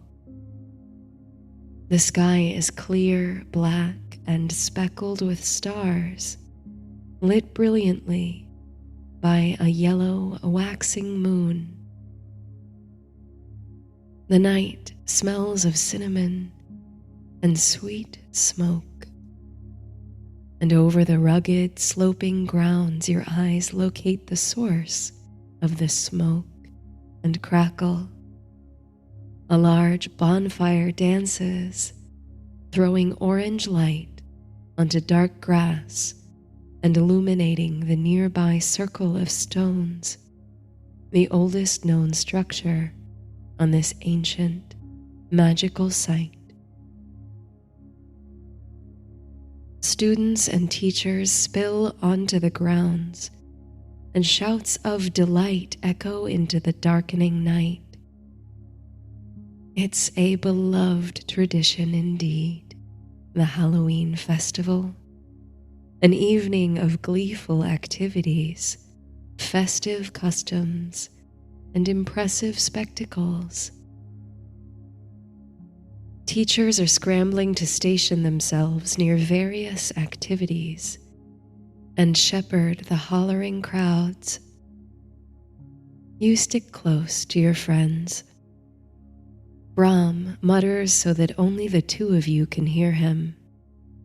He's laying out a thoughtful strategy to hit all the most popular activities before the closing circle. We'll hit pumpkin carving with Caradoc first, then flying for apples, then wind down at the campfire for marshmallows and spooky stories with Professor Lovage. What about the costume contest? Pipes up Violet, who's gone to great lengths to pull off her Snow Queen costume. Real snowflakes and icicles, enchanted so they'll never melt, speckle her hair and hang from her shoulders. Brahm, who dons the same half-hearted werewolf costume as every other year, doesn't seem too interested in the costume contest, but you convince him to at least go with you to root for Violet. All in all, it sounds like an excellent strategy. Brahm has clearly been thinking about this for some time. The crisp air of the night, the sounds of childlike elation on the air, and the growing feeling of nostalgia sends goosebumps down your arms. The back of your neck prickles pleasantly. There will never be another night like tonight, you think, and you intend to make the most of it. While newer students and those lured by the nearest, flashiest activities break off to have their faces painted or collect candies and bonbons, you and your friends tumble down the hillside toward the gamekeeper Caradoc's cabin near the edge of the forest. It's lit with floating torches, and the adjacent pumpkin patch looks just as inviting as the feasting hall, albeit cozier and quieter. Caradoc welcomes you with a jovial greeting. A few other students are not far behind. He encourages each of you to grab a pumpkin. But beware, those big ones may look like a great blank canvas, but bigger squash means more seeds to scoop. Despite the warning, you, Brahm, and Violet decide to carve one of the biggest pumpkins as a trio. It's about the size of a small pony. Violet directs you and Brahm to perform incision charms to remove the top of the pumpkin. Part of you almost wants to scoop out the insides by hand. It's tradition, after all, the sensory experience of pumpkin carving. But Violet has a better idea. Being the whiz that she is, she magically transforms the pumpkin seeds into little floating orbs of light, like will-o'-the-wisps. They float enchantingly inside the pumpkin's enormous cavity, faintly glowing behind its skin. She's brilliant, really, admits Brahm to Violet's bashful grin. You work together on the design, using your perfected incision charms to cut into the pumpkin. As you chip away at the flesh, more of the wispy glow flickers from inside. When you're finished, the three of you stand back to admire your work. Even Caradoc, who's trying to instruct a pair of first-year students to manually scoop out their pumpkin as they haven't mastered many spells yet, hurries over to heap praise on you. You've created a rather impressive design based on the 3 hares motif, the one with 3 rabbits or hares chasing each other in a circle. But instead of hares, each of you has carved the likeness of your individual animal familiar. Violet's is a cat, Brahms is a falcon, and yours, well, you can remember like it was yesterday when you first sought to acquire a familiar. You went to the Wild Hunt, a shop that collects magically sensitive animals, and the owner instructed you to follow your intuition. You discovered your familiar that day, and the creature has been by your side ever since, like a protective spirit guiding you through your childhood. While looking at the 3 familiar circle carved into your oversized pumpkin, you put an arm around Violet and Brahm's shoulders. You can't imagine the last few years without them by your side, and you're confident that they'll still be with you on the next step in your lives. It's a comforting thought that no matter where life takes you, you'll always have your friends. As you wish Caradoc a good evening and walk back up the hill toward the castle, you turn back more than once to see how brightly your jack-o'-lantern glows. You can see it from all the way up the hill, steadfast like a beacon. According to Brahm's well-thought-out plan for the evening, you make your way to the open pitch for flying for apples. In non-magical Halloween gatherings, the traditional activity is bobbing for apples. The fruits float in a barrel of water, and participants attempt to catch an apple between their teeth. But at the School of Sorcery, there's a magical twist. As with everything, the apples instead float in the midnight air, and participants must mount flying broomsticks to retrieve one, though they cleverly dart out of the way. An avid flyer, this is your favorite Halloween game. You borrow a school broom and weave in between the other players, who are less adept at the art of flying. The cool breeze through your hair and against your skin is refreshing and enlivening.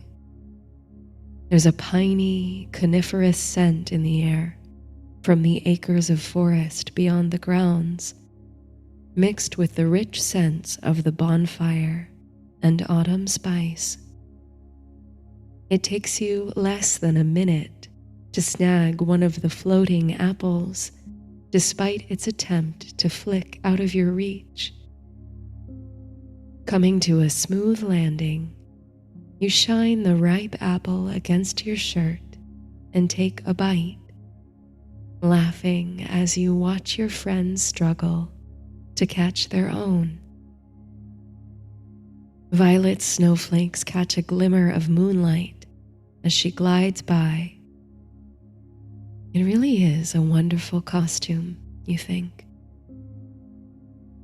And next up, indeed, is the costume contest. Though Violet's hair is lightly tousled from the flying, she joins the line of contenders with a clear advantage. There are a few who give her a run for her money, the student wearing a crown of enchanted flames, for example. But Violet grins from ear to ear as she's pronounced the winner, an achievement for which she's striven since your first year here and never quite clinched. She takes her trophy with delight, presented by the divination teacher, and she congratulates the runners-up on their excellent efforts.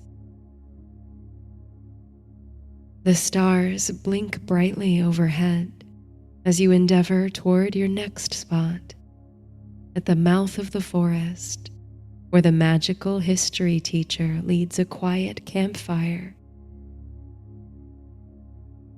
You hear the end of a spooky story as you approach, and take open seats on the trunk of a fallen tree. There's a smattering of applause and a collective shiver among the spectators. You, Violet, and Brahm pick up marshmallows and sticks with which to roast them as the teacher begins the next story. Watching your marshmallows slowly brown in the flames, you hardly take in the content of this story, but you enjoy the cadence of the storyteller and the atmosphere it conjures. There's something about Halloween, and you felt this way since your young childhood, wherein the scary and the spooky become softened somehow, as though in their moment of most attention they blur around the edges, becoming cozy, comforting, and safe. You're not sure how else to describe it, but the teacher's story evokes this feeling of warmth and unexpected sense of comfort, even as it drifts past your lazy attention. The tempered heat from the fire begins to slow your mind down as you fix on the unpredictable movements of the flames and the depth of its color. As the story comes to an end, you and your friends join the applause, and the teacher announces that it's time to make your way up to the closing circle. Slowly, you and the other students begin to hoist yourselves up from the seats, moving from the campfire at the mouth of the forest to the larger bonfire atop the hill. The teacher's Victorian vampire costume looks most convincing as they magically extinguish the fire. And as you proceed up the hill, you can see that the other activities are winding down too, as the teachers encourage their participants to move toward the bonfire. It becomes a slow, spectral procession, lines of young people silhouetted against the brightness of the leaping flames. You check your pocket for the bundle of herbs you received at the feast. It's there, safe and intact. The once shrieking student body assumes a quieter, more solemn demeanor as you all approach the bonfire. There's a quiver of something, energy or magic, between you, as though you can feel the electric presence of everyone else gathering in the circle, as though they are an extension of yourself. The heat issuing forth from the bonfire is pleasant and prickly. Slowly, all assume a circle round the fire. You stand a row back, allowing the younger, smaller students to move forward. Once the circle is assembled, the head teacher, still resplendent in her queenly regalia, magically amplifies her voice. She sounds commanding and confident as she speaks over the crackling of the flames. She casts the circle, invoking the ancestors of all those within it, inviting them to join this gathering in blessing. On this night, she says, we celebrate the joyful and magical rites of Halloween, a night of merriment and mischief beloved around the world. You've enjoyed your sweets and fun, I hope. But tonight also marks the ancient festival of Samhain, dear to those who observe old ways, and deeply significant to those of us who channel the energies of magic present in this place. You've heard this speech before, but it does not cease to impress you. The grace and poetry with which the head teacher describes the wheel of the year. She goes on. At Samhain, we recognize the changing season, the end of the harvest, and the dying of the earth. In that death, the darkening of the skies, and the bearing of trees and growth, we also look ahead to the promise of rebirth, the return to the light, and the blossoming anew. On this night, we remember our ancestors, for the veil between worlds grows thin, and we can feel their presence, their love, and their blessing from beyond. As you listen, you picture in your mind the veil manifest, black and thin and a flutter in the breeze. It feels true, you think. The crisp air and dark sky and leaping flames, the gathering and the energy between all in attendance. There's something here at this fire, that was not here before, something that will dissipate at the moment you break the circle and will never come back again in this form. Again, you feel a sense of nostalgia and of out-of-body observation, as though you look on this as a memory from a great distance. You realize your eyes have swum out of focus, so fixated and mesmerized are you by the dancing fire, bright and black all at once. The head teacher continues.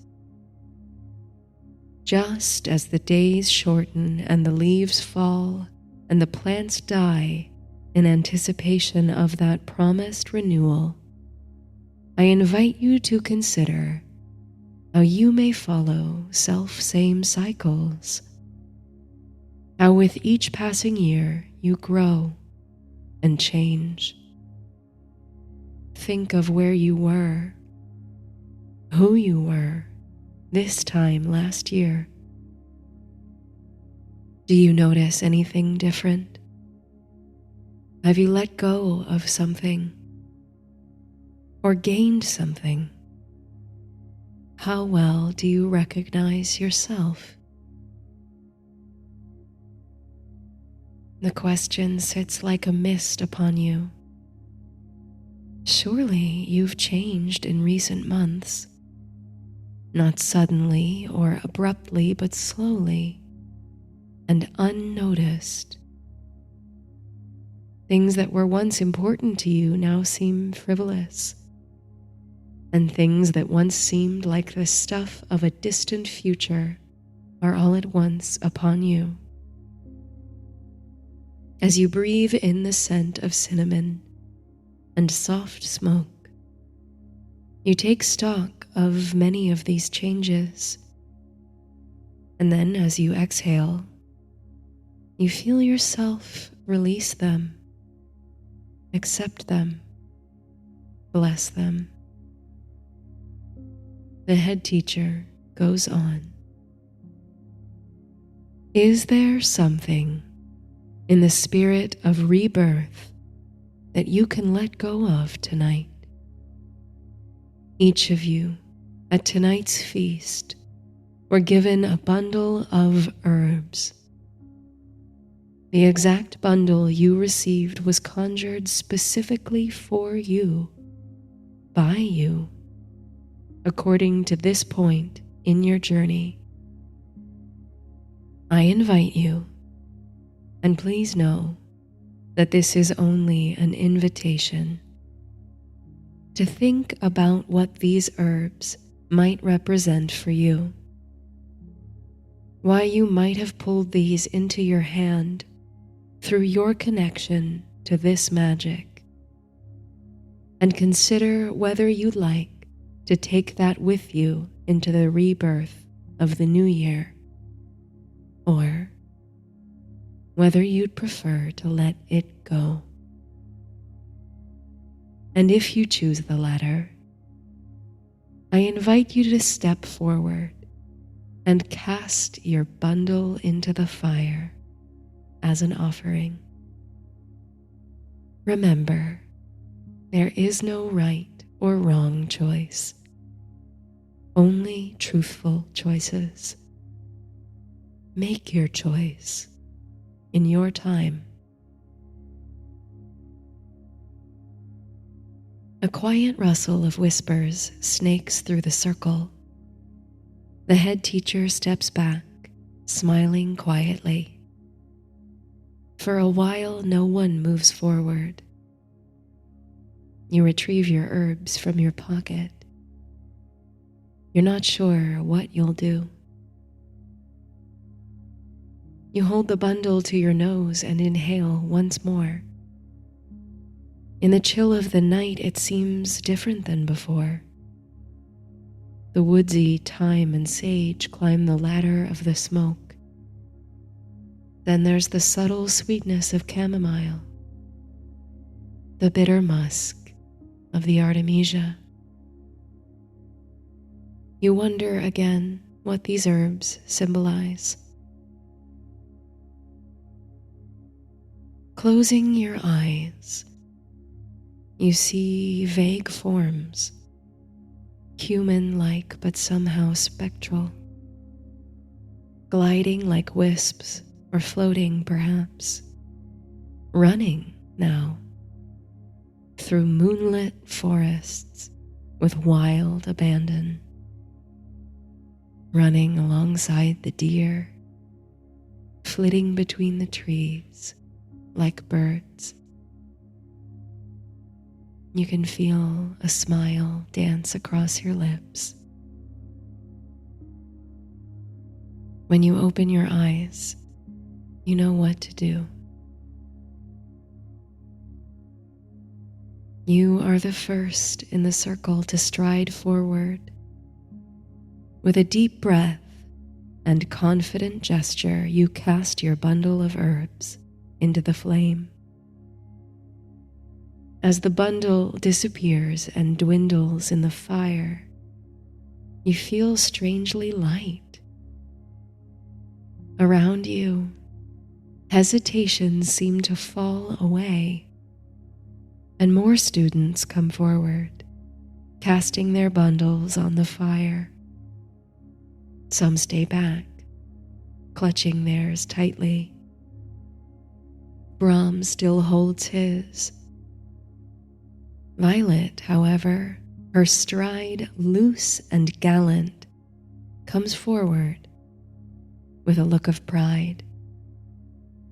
She squeezes your hand when she returns to your side.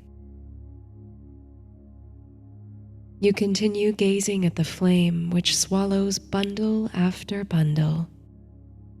Pleasant, flowery, and woodsy fragrances burst into the night briefly, then dissipate.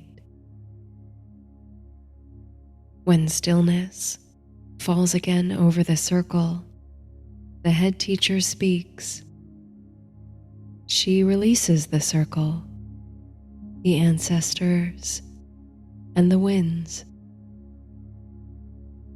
As she magically dims the bonfire to a low flame, the darkness sets in slowly, and the moonlight takes on a silver-white glimmer. A procession of floating candles and cups appear. The cups slide into every open hand. You take hold of one and feel its warmth against your hand, replacing the heat of the bonfire. You take a sip of the hot, spiced cider and feel it warm your insides pleasantly. The circle breaks, and chatter fills in the quiet left by the dying fire. With teachers leading the way, the students make their way across moonlit grass toward the entrance to the castle and ultimately to bed. But before you make it even halfway, you think about the burnt bundle of herbs, the act of letting go. You feel a surge of freedom and abandon, of blissful and impermanent youth. You whisper for Brahm and Violet to hang back a bit. The three of you casually slip back from the crowd under the guise of enjoying the moonlight. You've got an idea. Just as the head teacher said, it's a night for merriment and mischief. And you're only young once. There are only so many chances. This chance, fine and fleeting, will be gone before midnight. Your friends don't need much convincing. Quietly, And quickly, you steal away toward the pitch where an hour or so earlier you snatched floating apples out of the night sky. The pale moon gleams overhead. The heavy doors of the castle slowly close. You huddle, the three of you, behind a tree as Caradoc lumbers down the hillside toward his cabin. Not that he would chastise you if he found you, but it's all the more enjoyable for the secrecy, the mischief. Reaching the pitch, you find school broomsticks lined against the stands. Each of you takes one, stifling giggles, mount it, and kick off into the air.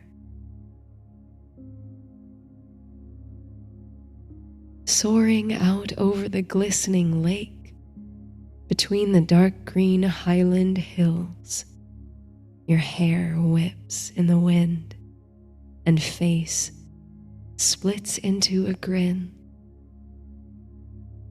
You skim the surface of the lake, beneath which lie any number of magical creatures. Mermaids, perhaps. Neptune's horses, giant squids, the unknown. There's a rush of unbridled joy swelling in your chest, growing sweeter and more uncontained, for the thinness of the veil, this shining moment in the wheel of the year. As you circle higher above the grounds, you and Violet and Brahm let loose wild whoops and laughter. You feel young and effortless and unbounded.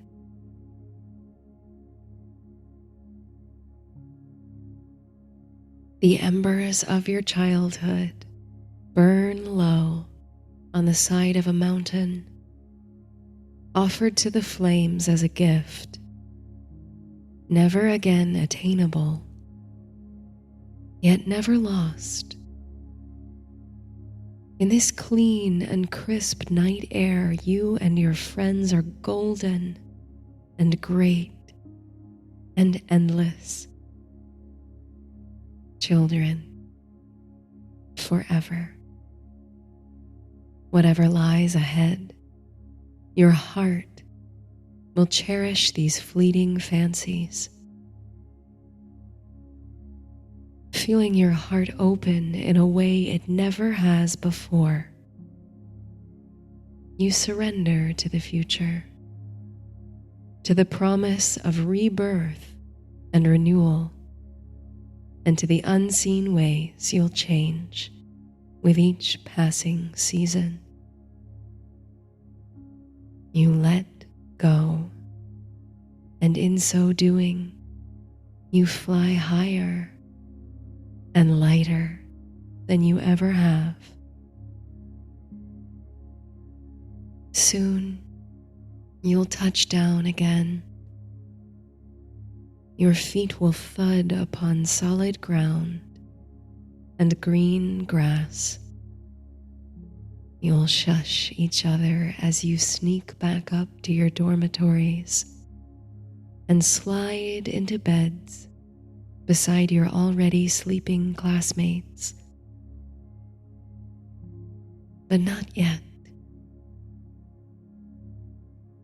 For now, you'll soar over mountain and vale and castle and lake, beneath, glowing ever on, a jack-o'-lantern lit with will-o'-the-wisps, enchanted by the bonds of friendship and love and innocence.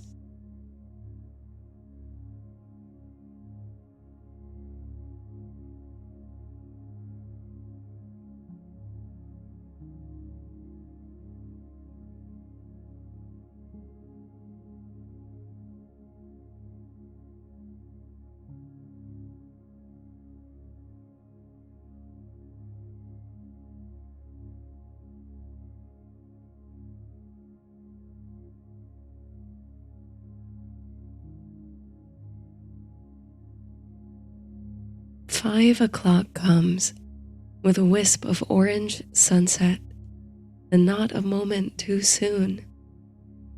Not that you haven't thoroughly enjoyed the fall festival that runs the length of Main Street, with its trick-or-treaters, families, and rush of excited customers.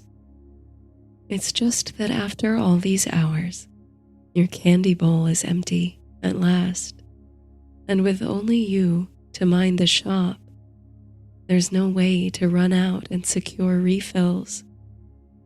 So, with a sigh of relief and the kind of contented exhaustion that only comes from a wonderfully productive day, you step onto the sidewalk and snap closed the chalk sandwich board, inviting folks into your quaint little bookstore, the Candle and a Quill. First, however, you stop to admire it one last time. You take pride in the whimsical illustrations you make each day, paired with puns or poetry. Today, in accordance with the festivities, you chalked a jack-o'-lantern, bats, spider webs, and of course, a black feline with its back arched in the classic posture. You're no Picasso, but you fancy it's a keen approximation of Tybalt, the beloved cat who prowls the stacks of the shop day after day. His name is better known than yours by shop regulars, despite you being the sole proprietor of the place. Of course, it wasn't always your shop. It's only for the past 6 months that your name has been on the lease instead of Maggie's. Over the 40-some-odd years that she ran the Candle and Quill, she became something of an institution in town. She created space for community gatherings, a launch pad for local authors and illustrators, and a gateway to discovery for readers of all ages.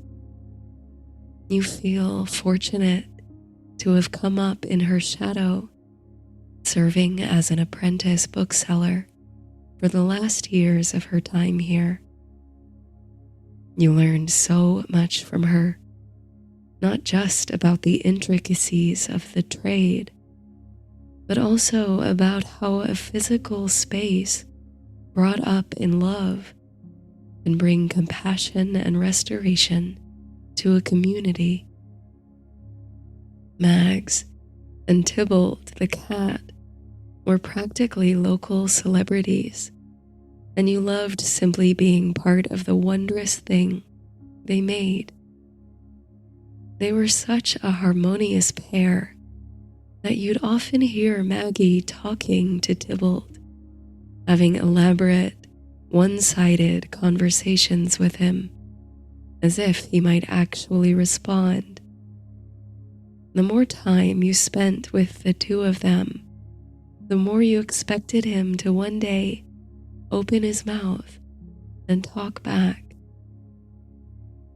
When Maggie announced her retirement, for a little while it looked like the last call for the cherished local bookshop. The township paper decried the end of an era, and locals even formed petitions to keep the store open in her absence. You yourself couldn't bear to see this place disappear, selling out its stock and withering into memory. So, with Maggie's advice and a great deal of scrimping and saving, you arranged to take over the shop and even sign a lease for the studio apartment upstairs. With it, since you'd built a bond, and the Candle and Quill wouldn't be the same without him, came Tybalt. In those early months of running the place yourself through the hardships and growing pains, he was a constant companion, a reminder that you were never alone. Maggie comes to visit often, and the amiable black cat chirps and springs to her heels, but you fancy you've become a close second in his heart. When he's not prowling among the back shelves or sleeping on a sunny windowsill, he spends most of his days near you. You tuck the sandwich board inside the door and wave to a few passers-by. Under their Halloween costumes, you recognize them as baristas from the coffee shop next door. The light of late afternoon is twisting through the flame-crowned oak trees that line the main street. Crispy leaves lift lightly on the breeze and settle in untidy piles on the sidewalk. The door of the coffee shop swings open, creaking at the hinges and letting out the mingled aromas of mulling spices, coffee, and vanilla. There are more activities planned for the festival after sundown, and the charming atmosphere you encounter on the sidewalk tempts you out into the world. But on the other hand, there's accounting to do, and you're looking forward to a quiet night in after all the day's hustle and bustle. There's time to decide, you suppose. Freshly rosy-cheeked, you step back into the shop and, with a satisfied sigh, lock the door behind you.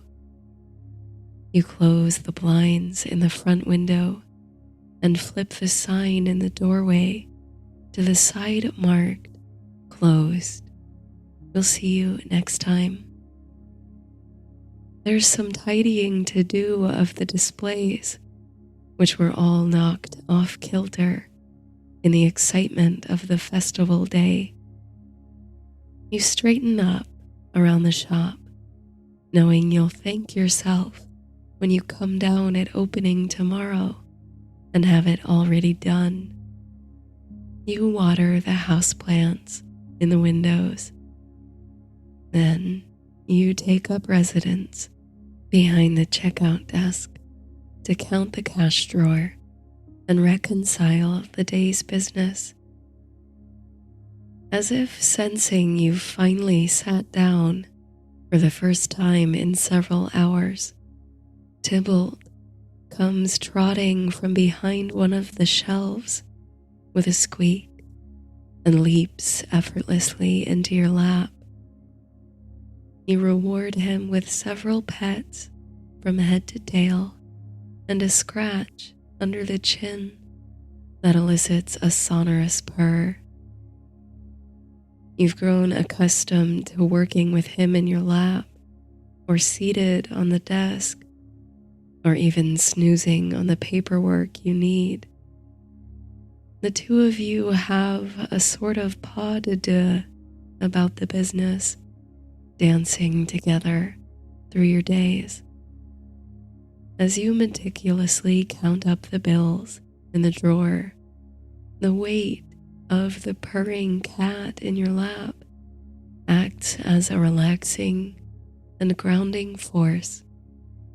You feel immeasurably secure, and it helps to see that you've done one of your best sales days in months. Running a small business comes with significant challenges, but you count yourself extremely favored to have the support of this community. It's a testament to Maggie's work and the effort you've put in to sustain her vision. When at last you're finished with the end of day accounting, you let your shoulders drop, roll your neck, and stretch your arms to the ceiling. Another good day, buddy, you say to Tybalt, scratching him behind his ears. What should we do now?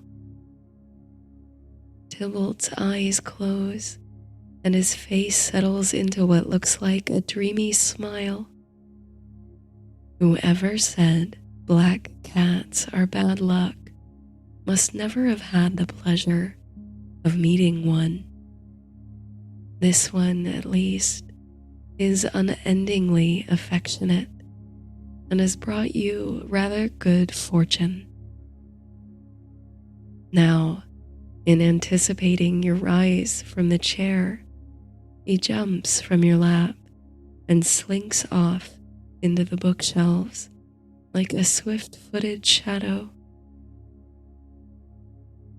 Tonight, you have the perfect excuse to stay inside the shop rather than joining the late-night festivities. You've been in talks with a small regional publishing house about hosting one of their debut authors for a signing and book launch event. They send over an advanced shipment of the writer's novel for your stock, and you've been meaning to give it a read so you can interview them at the event. With the light through the blinds turning to amber sunset, you're in just the right mood to catch up on some reading. You slide the box out from under a table in the modest storage room in the back and untuck the cardboard flaps. Puncturing the shrink wrap and removing one of the immaculate paperbacks is immensely satisfying. You love getting new books in, especially by first-time authors. Just like it was for Maggie, it's a personal aspiration of yours for the bookshop to be a place that launches new voices from all walks of life. Every time you hold a new book in your hand, you're holding someone's dream come true. With your copy in hand, you head to the reading lounge near the back of the shop. You sink into a large, wing-backed chair upholstered with forest green velvet. You light the vintage standing lamp for extra reading light as the shadows of the bookshelves begin to lengthen. The spine of the book crackles pleasantly as you open it for the first time and begin to read. Old books may have the enchanting smell and feel of history, but new ones are special too. There's something satisfying about being the first to open a volume and set eyes on a page. The novel begins in an unrecognizable world. You know enough to understand that this novel toes the line between science fiction and fantasy, but little more. With a young woman protagonist who's curious about an unexplained earthen structure at the outskirts of her town. There's a palpable sense of mystery and myth woven into the first chapter, pulling you in quickly. After she searches for clues to the nature of the monument, the main character is followed home by one of its inhabitants, a feral cat. You nestle deeper into the chair This is off to a very intriguing start. Night settles over the shop and the main street. Faintly from beyond the bookshelves, you can hear a twinkle of seasonal music, punctuated by laughter and muffled speech into a microphone. Any urge you had to venture out into the party, however, is extinguished by your growing investment in the young author's novel.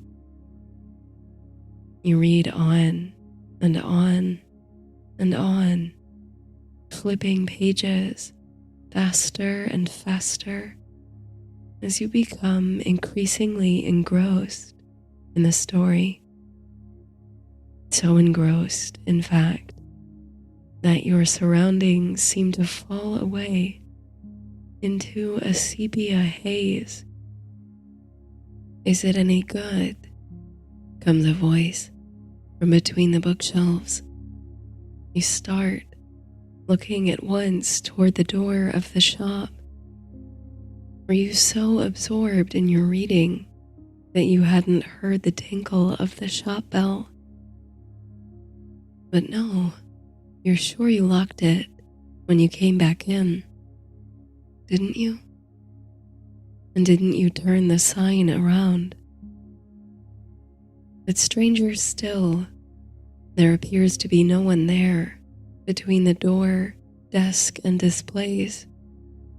No customer wandering in from the festival and ignoring the shop's closure.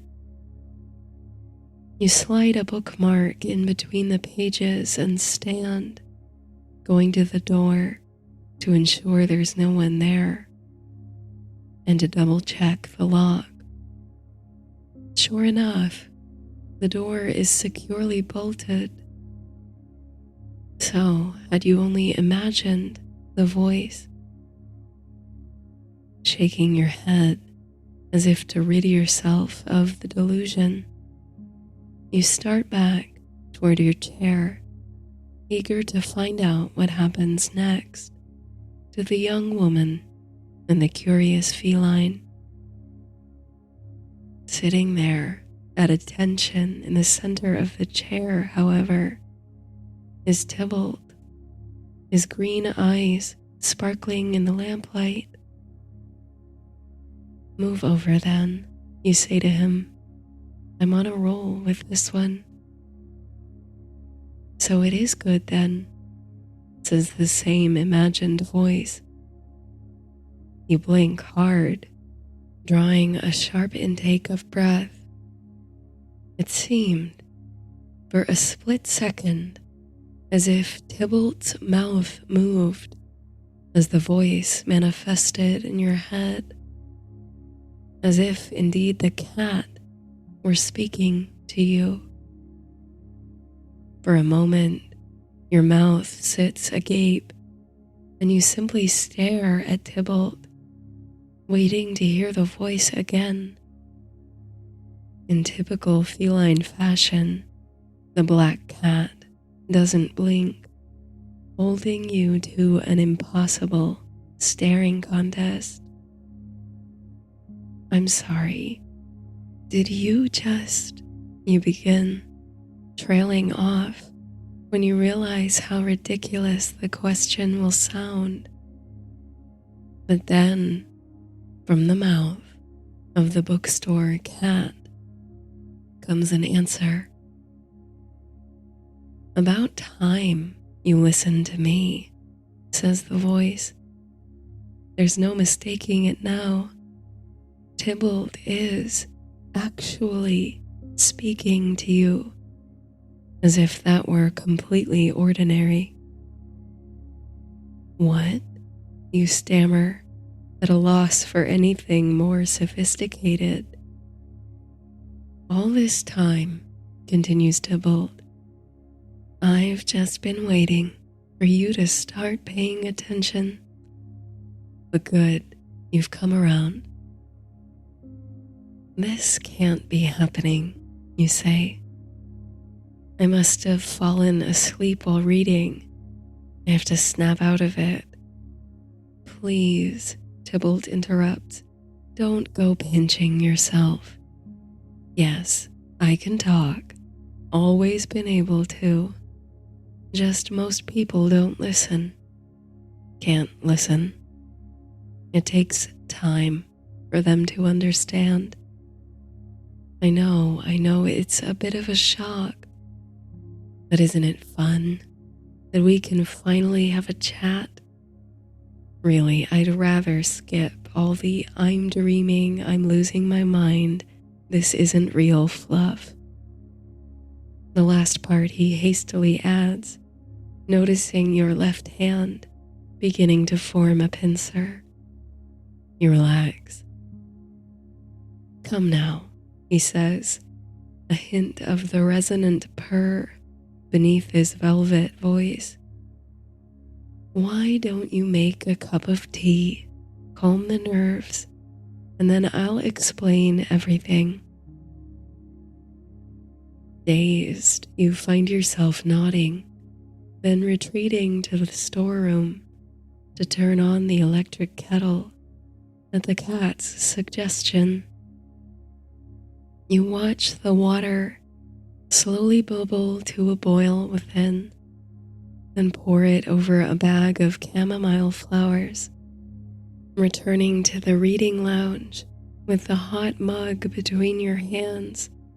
You approach with caution. Tybalt is poised on the end table beside the green velvet chair, casually licking his paws. He looks up when he hears you coming. For a moment, you think it must all have been a dream or a hallucination, that you've returned to find your cat perfectly normal, dispossessed of any human language ability.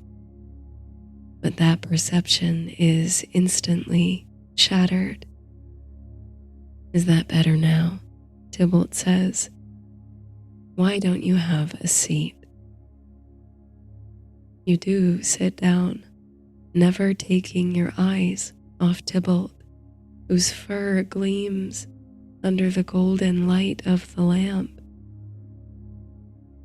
It's really not such a big deal, he says, with an edge of reassurance. Maggie and I conversed all the time. Of course, she was something of a cat whisperer. I wasn't the first one she could speak to. Somehow, amid all the amazement, you recall Maggie's elaborate, one-sided conversations with the black cat.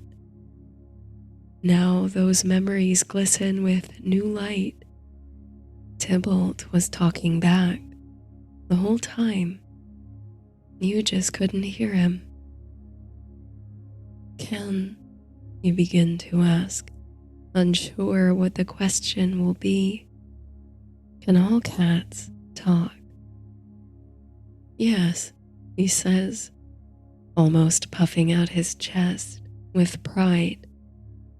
Well, we all can, not that we all do. And it takes some time to learn your languages, often whole lifetimes, as a matter of fact. We learn by being close to people.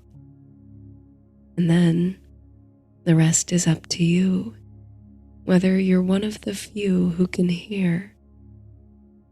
Now he leans in, and his eyes sparkle like someone imparting a delightful secret.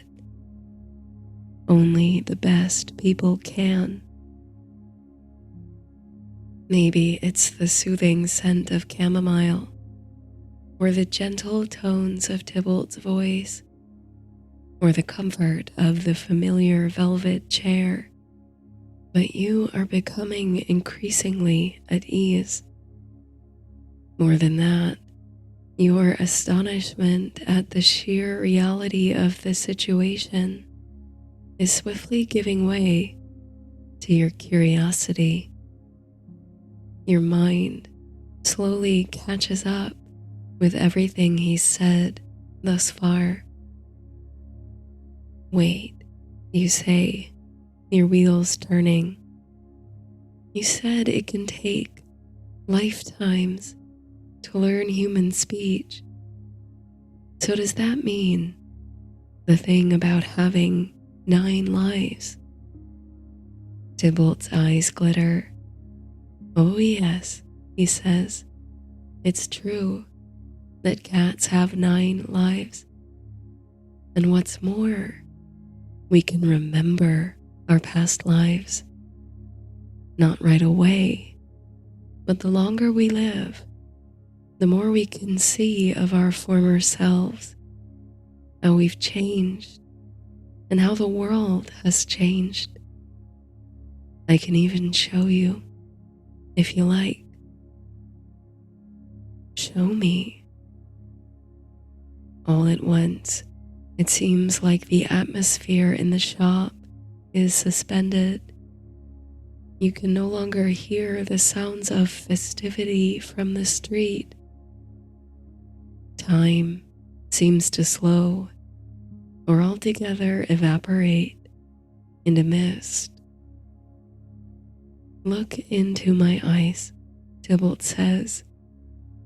You look, staring deeply into the emerald green eyes. The lamplight reveals golden flecks inside the green, 2 sparkling gemstones against the black velvet of his fur. As your focus deepens, a darkness creeps in round the corner of your vision, letting the backdrop of the bookstore fall away into void. Then, moments later, void is replaced with soft light and gentle sounds. The cry of an unfamiliar bird overhead, the voices of children playing, the sound of fire crackling in an oven made of clay. Finally, you break your gaze with Tybalt to take in your surroundings. Instead of in the cozy corner of the candle and quill, you now stand outside in a courtyard in a foreign land. Shade falls over the ground from a mud brick house. A young woman slides a roll of bread dough into the oven. A pair of children play at a table game with an intricate board and wood-carved pieces. They're clad in white linen shifts, and their heads are mopped with sweet black curls. Tybalt winds his way around your legs in a figure 8. What is this place? You ask. Egypt, he responds. My first life. You are still taking it all in when a flash of rusty brown darts across the courtyard. The woman attending to the oven lets out a little cry and calls after it in a language you don't understand. Then, a moment later, a slender brown cat emerges, licking its lips. A beautiful cat with a pair of very familiar, gold-flecked, green eyes. Is that you? You ask the black cat at your feet. That was you in your first life. The woman stoops to stroke the cat, who purrs and closes his eyes. Everyone knows cats were worshipped in ancient Egypt, Tybalt says. It's true. But for us house cats, life was simple enough. They loved me for keeping mice and pests out of the house. I loved them for simply being them. You watch the children abandon their game to run over to the brown cat, who instantly drops to the ground, rolls over, and shows his belly. The sound of laughter rings like music through the courtyard, and slowly, softly, the setting dissolves, like sugar into a glass of water, and you're back in the dimly lit bookstore. Your first life was as a house cat in ancient Egypt, you say, almost in disbelief. Tybalt inclines his head in something like a nod. Wow, you say, that would be like me being Cleopatra or Julius Caesar in a past life. Funny you should mention that, Tybalt says. Would you like to see another? You nod eagerly and gaze once more into the cat's green eyes. Your surroundings fall away, replaced by a bustling street. Though it's not the kind of modern street to which you're accustomed. Pedestrians draped in rustic, dyed fabrics clog the way, and market stalls border the sides. Straight ahead is a marble-pillared rotunda. Indeed, all the structures around are built of marble and the like, marked by architectural features like arcades, columns, and pediments.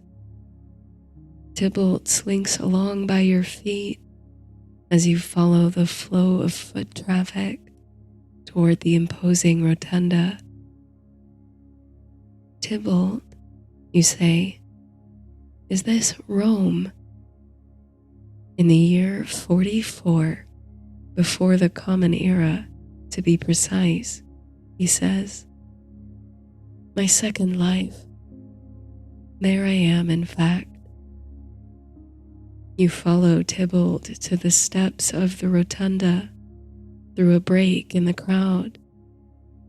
Lounging in the shade are no less than 3 cats, a smoky gray and 2 calicos. One of the calico cats is a kitten, likely only a few months old by your estimation, being groomed behind the ears by her mother. Her eyes are green and gold. This was a hard life, Tybalt says, but still a good one. As he speaks, an elderly man ambles over to the shady patch of stairs. He leans down and leaves a bowl of water beside the cats. The gray one stands first and begins to lap at the water before he is joined by the other 2. The Romans respected us, even allowed us in their temples when they shooed away all other animals. And as a family, we ruled the streets and alleys of Rome. You smile to see the affection shared by the little trio of cats. There's some sort of a commotion beginning on the top steps of the building, but you can't understand the language. The cats don't seem to take much notice of it. Come along, says Tybalt softly. I have more to show you. As he walks away from the crowd, you follow, and the streets of Rome dissolve into an entirely different landscape. Mediterranean heat gives way to misty moorland with blustering winds.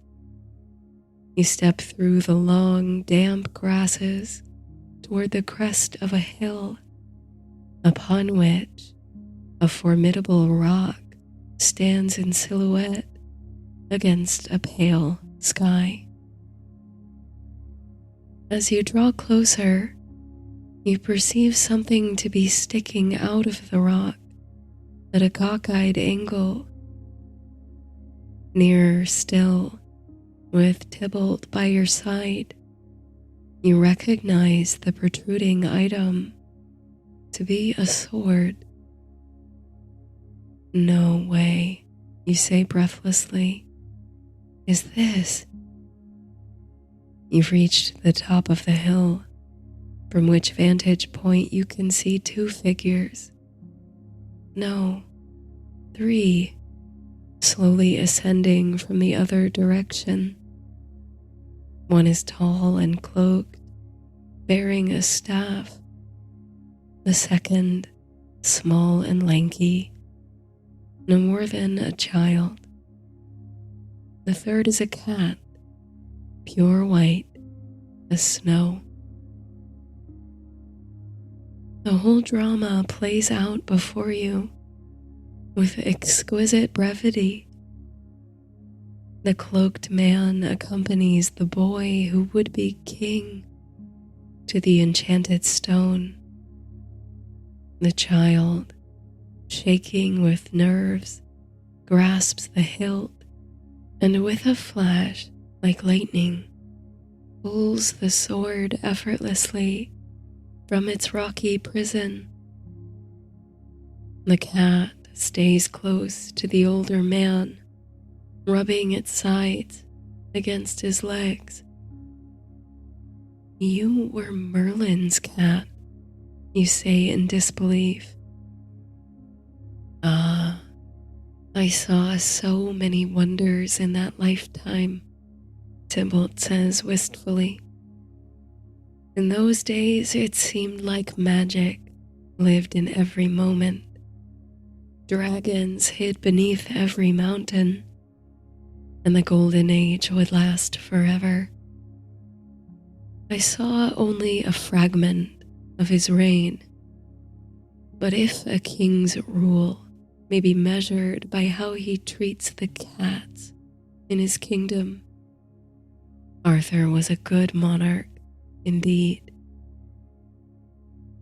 From here, as the young King Arthur brandishes his sword, you catch a glimpse of the white cat's reflection in its blade. The green eyes gleam. And to shadow Merlin, the enchanter, in his most magnificent years, Tybalt continues, "Well, I dare say I had a role in his magic. Some say we cats can travel beyond the veil, in and out of this world and the spirit world. But the truth of it is, we learn to walk in both." Given the charmed spectacle of what Tybalt has shown you so far, you are in a good mind to believe that statement. "This way," he says, nudging you at the ankles. "There's much more to see." You follow the black cat into spiraling darkness, which reassembles into a stone chamber, dimly lit by flickering torches. An austere window open to the night lets in a flood of moonlight, which falls over an older man seated at a hearty oaken table. Before the man lies a massive tome with thick pages and leather binding. You move closer to peer over his robed shoulder, observing that he paints with a narrow brush at the edges of the page. It's a dazzling document, the chapter page of an illuminated manuscript. As a bookseller, naturally you become instantly engrossed in the beauty of the page and the process. You've seen many pictures of such medieval manuscripts embellished with flourishes, illustrations, and gilding, even seen some behind glass in museums. But to witness it this close and in progress, no less, is entirely exhilarating. You are so mesmerized by the strokes of the brush and the details on the inner page that it takes you some time to recognize what it is the artist is painting in the margins. And beyond that, he's painting from life. The skilled artist is decorating the outside margin of the page with the form of a silver tabby curled up on an open book. Your eyes find the far end of the work table where the same image comes to life. A small silver tabby snoozes lightly on the open pages of a small volume. Most like him didn't care for us cats, thought we were suspicious or evil, says Tybalt. But many came around when they realized they needed help to keep mice out of the monasteries.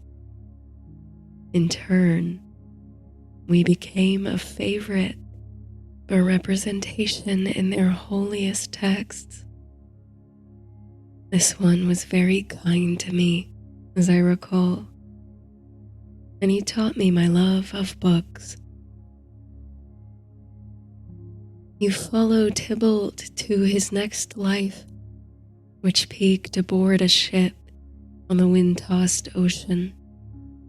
He was a black and white stowaway, living off the stored grain of the travelers and hitchhiking rodents.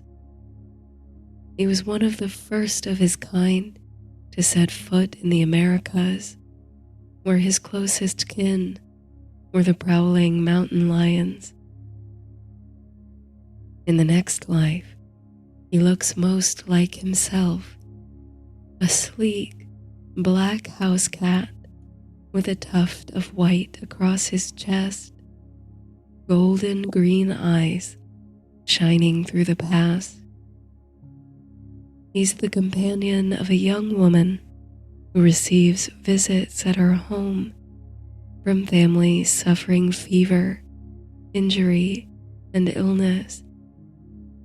The cat curls up in the patient's laps, bringing them profound comfort and well-being as the lady prepares herbal poultices and tinctures for healing. And in the next, he's a pampered, well-fed Angora curled on a crimson damask pillow on the mantelpiece of an elaborate rococo chamber. Below him, a dozen or so powdered noblemen converse in French, one so heavily adorned with capes, sashes, and medals that you must assume him a king. Beneath the window, a royal French garden extends as far as the eye can see. Versailles, you inquire, amazed. 18th century Tybalt responds. Well before the revolution, of course. You follow him through to one more life, and you're surprised to find yourself again on the streets of Rome. Now, however, the bustle of ancient life is replaced with modern, cosmopolitan energy. The streets once trod only by pedestrian and horse are filled with luxury cars and sightseeing buses. But ahead, behind glass stanchions and sunken a story below, is an excavated ruin dappled with cypress trees. You recognize some of the columns and structures from the opulent Roman buildings you saw in your earlier vision. This is, if you're not mistaken, the same site. One of the wonders of Rome, you think, is the preservation of such sites as the modern world grows up around them. The living side by side of past and present, and the constant reminders of the formerly grand empire's provenance. But the most enchanting thing about this site, you realize, is that here and there, on broken marble steps, or in the shade of columns, or under the cypresses, there are cats, dozens of them. The place is almost overrun, but a more languid conqueror would be difficult to find. In their astounding number, the cats of the ancient ruins sleep, or bathe, or graze, unbothered by the goings-on of city life. This is Largo di Torre, Argentina, says Tybalt, and it contains the remains of the theater of Pompey, on whose steps I enjoyed much of my second life as a rascal. It's there, you see where that tree grows, that Julius Caesar was betrayed on the Ides of March. And now it's a cat sanctuary, you ask? In the shadow of mankind's greatest achievements, both its triumphs and its tragedies, you'll always find us enjoying the shade. That's me over there on the steps, the tortoiseshell. You really came full circle, you say with a smile. You could say that, Tybalt says. Now, shall we go back? You nod, and Tybalt leads you through the swirling darkness one last time, until your surroundings settle once more into the familiar shelves and shadows of the candle and quill. Tybalt sits again upon the end table, and you in the green velvet chair. You lived so many extraordinary lives, you say. You were there for legendary kings, immortalized in manuscripts, assisting healers. It's amazing. But there's something sticking at the back of your mind. Your brow furrows. But then, this is your 9th life, you say with a twinge of sorrow, and it's such an ordinary one. The gold-flecked green eyes glitter. Not so, my friend, he says sincerely. You see, I'll let you in on a little secret. Every cat, the whole world over, even those of us who have been fed on caviar in France and worshipped in Egypt, longs to wind up where I am now. Only the best cats can be reborn as bookstore cats. You feel moisture spring to the corners of your eyes. He goes on. I have the company of books, more books than ever I saw in my previous existences. I have affection from friends and strangers alike. I have the comfort of attention and solitude in equal measure. And as for this being my last life, well, I have a feeling it's going to be a long one, and also a blessed one, especially now that you've learned to listen to me. Such sweet words from the visage of your constant shadow, the ever-present mascot of the candle and quill, a being who, until tonight, you never suspected could hold such beautiful ideas, brings deep waves of emotion over you. It's a rush of pure instinct and love that inspires you to scoop up the slender black cat, wrap him up in your arms, and pull him into your lap. I'm glad you chose to live your life here, you say, stroking his fur and scratching behind his ears. Tybalt purrs. So, he says, now that that's out of the way, is the new book any good?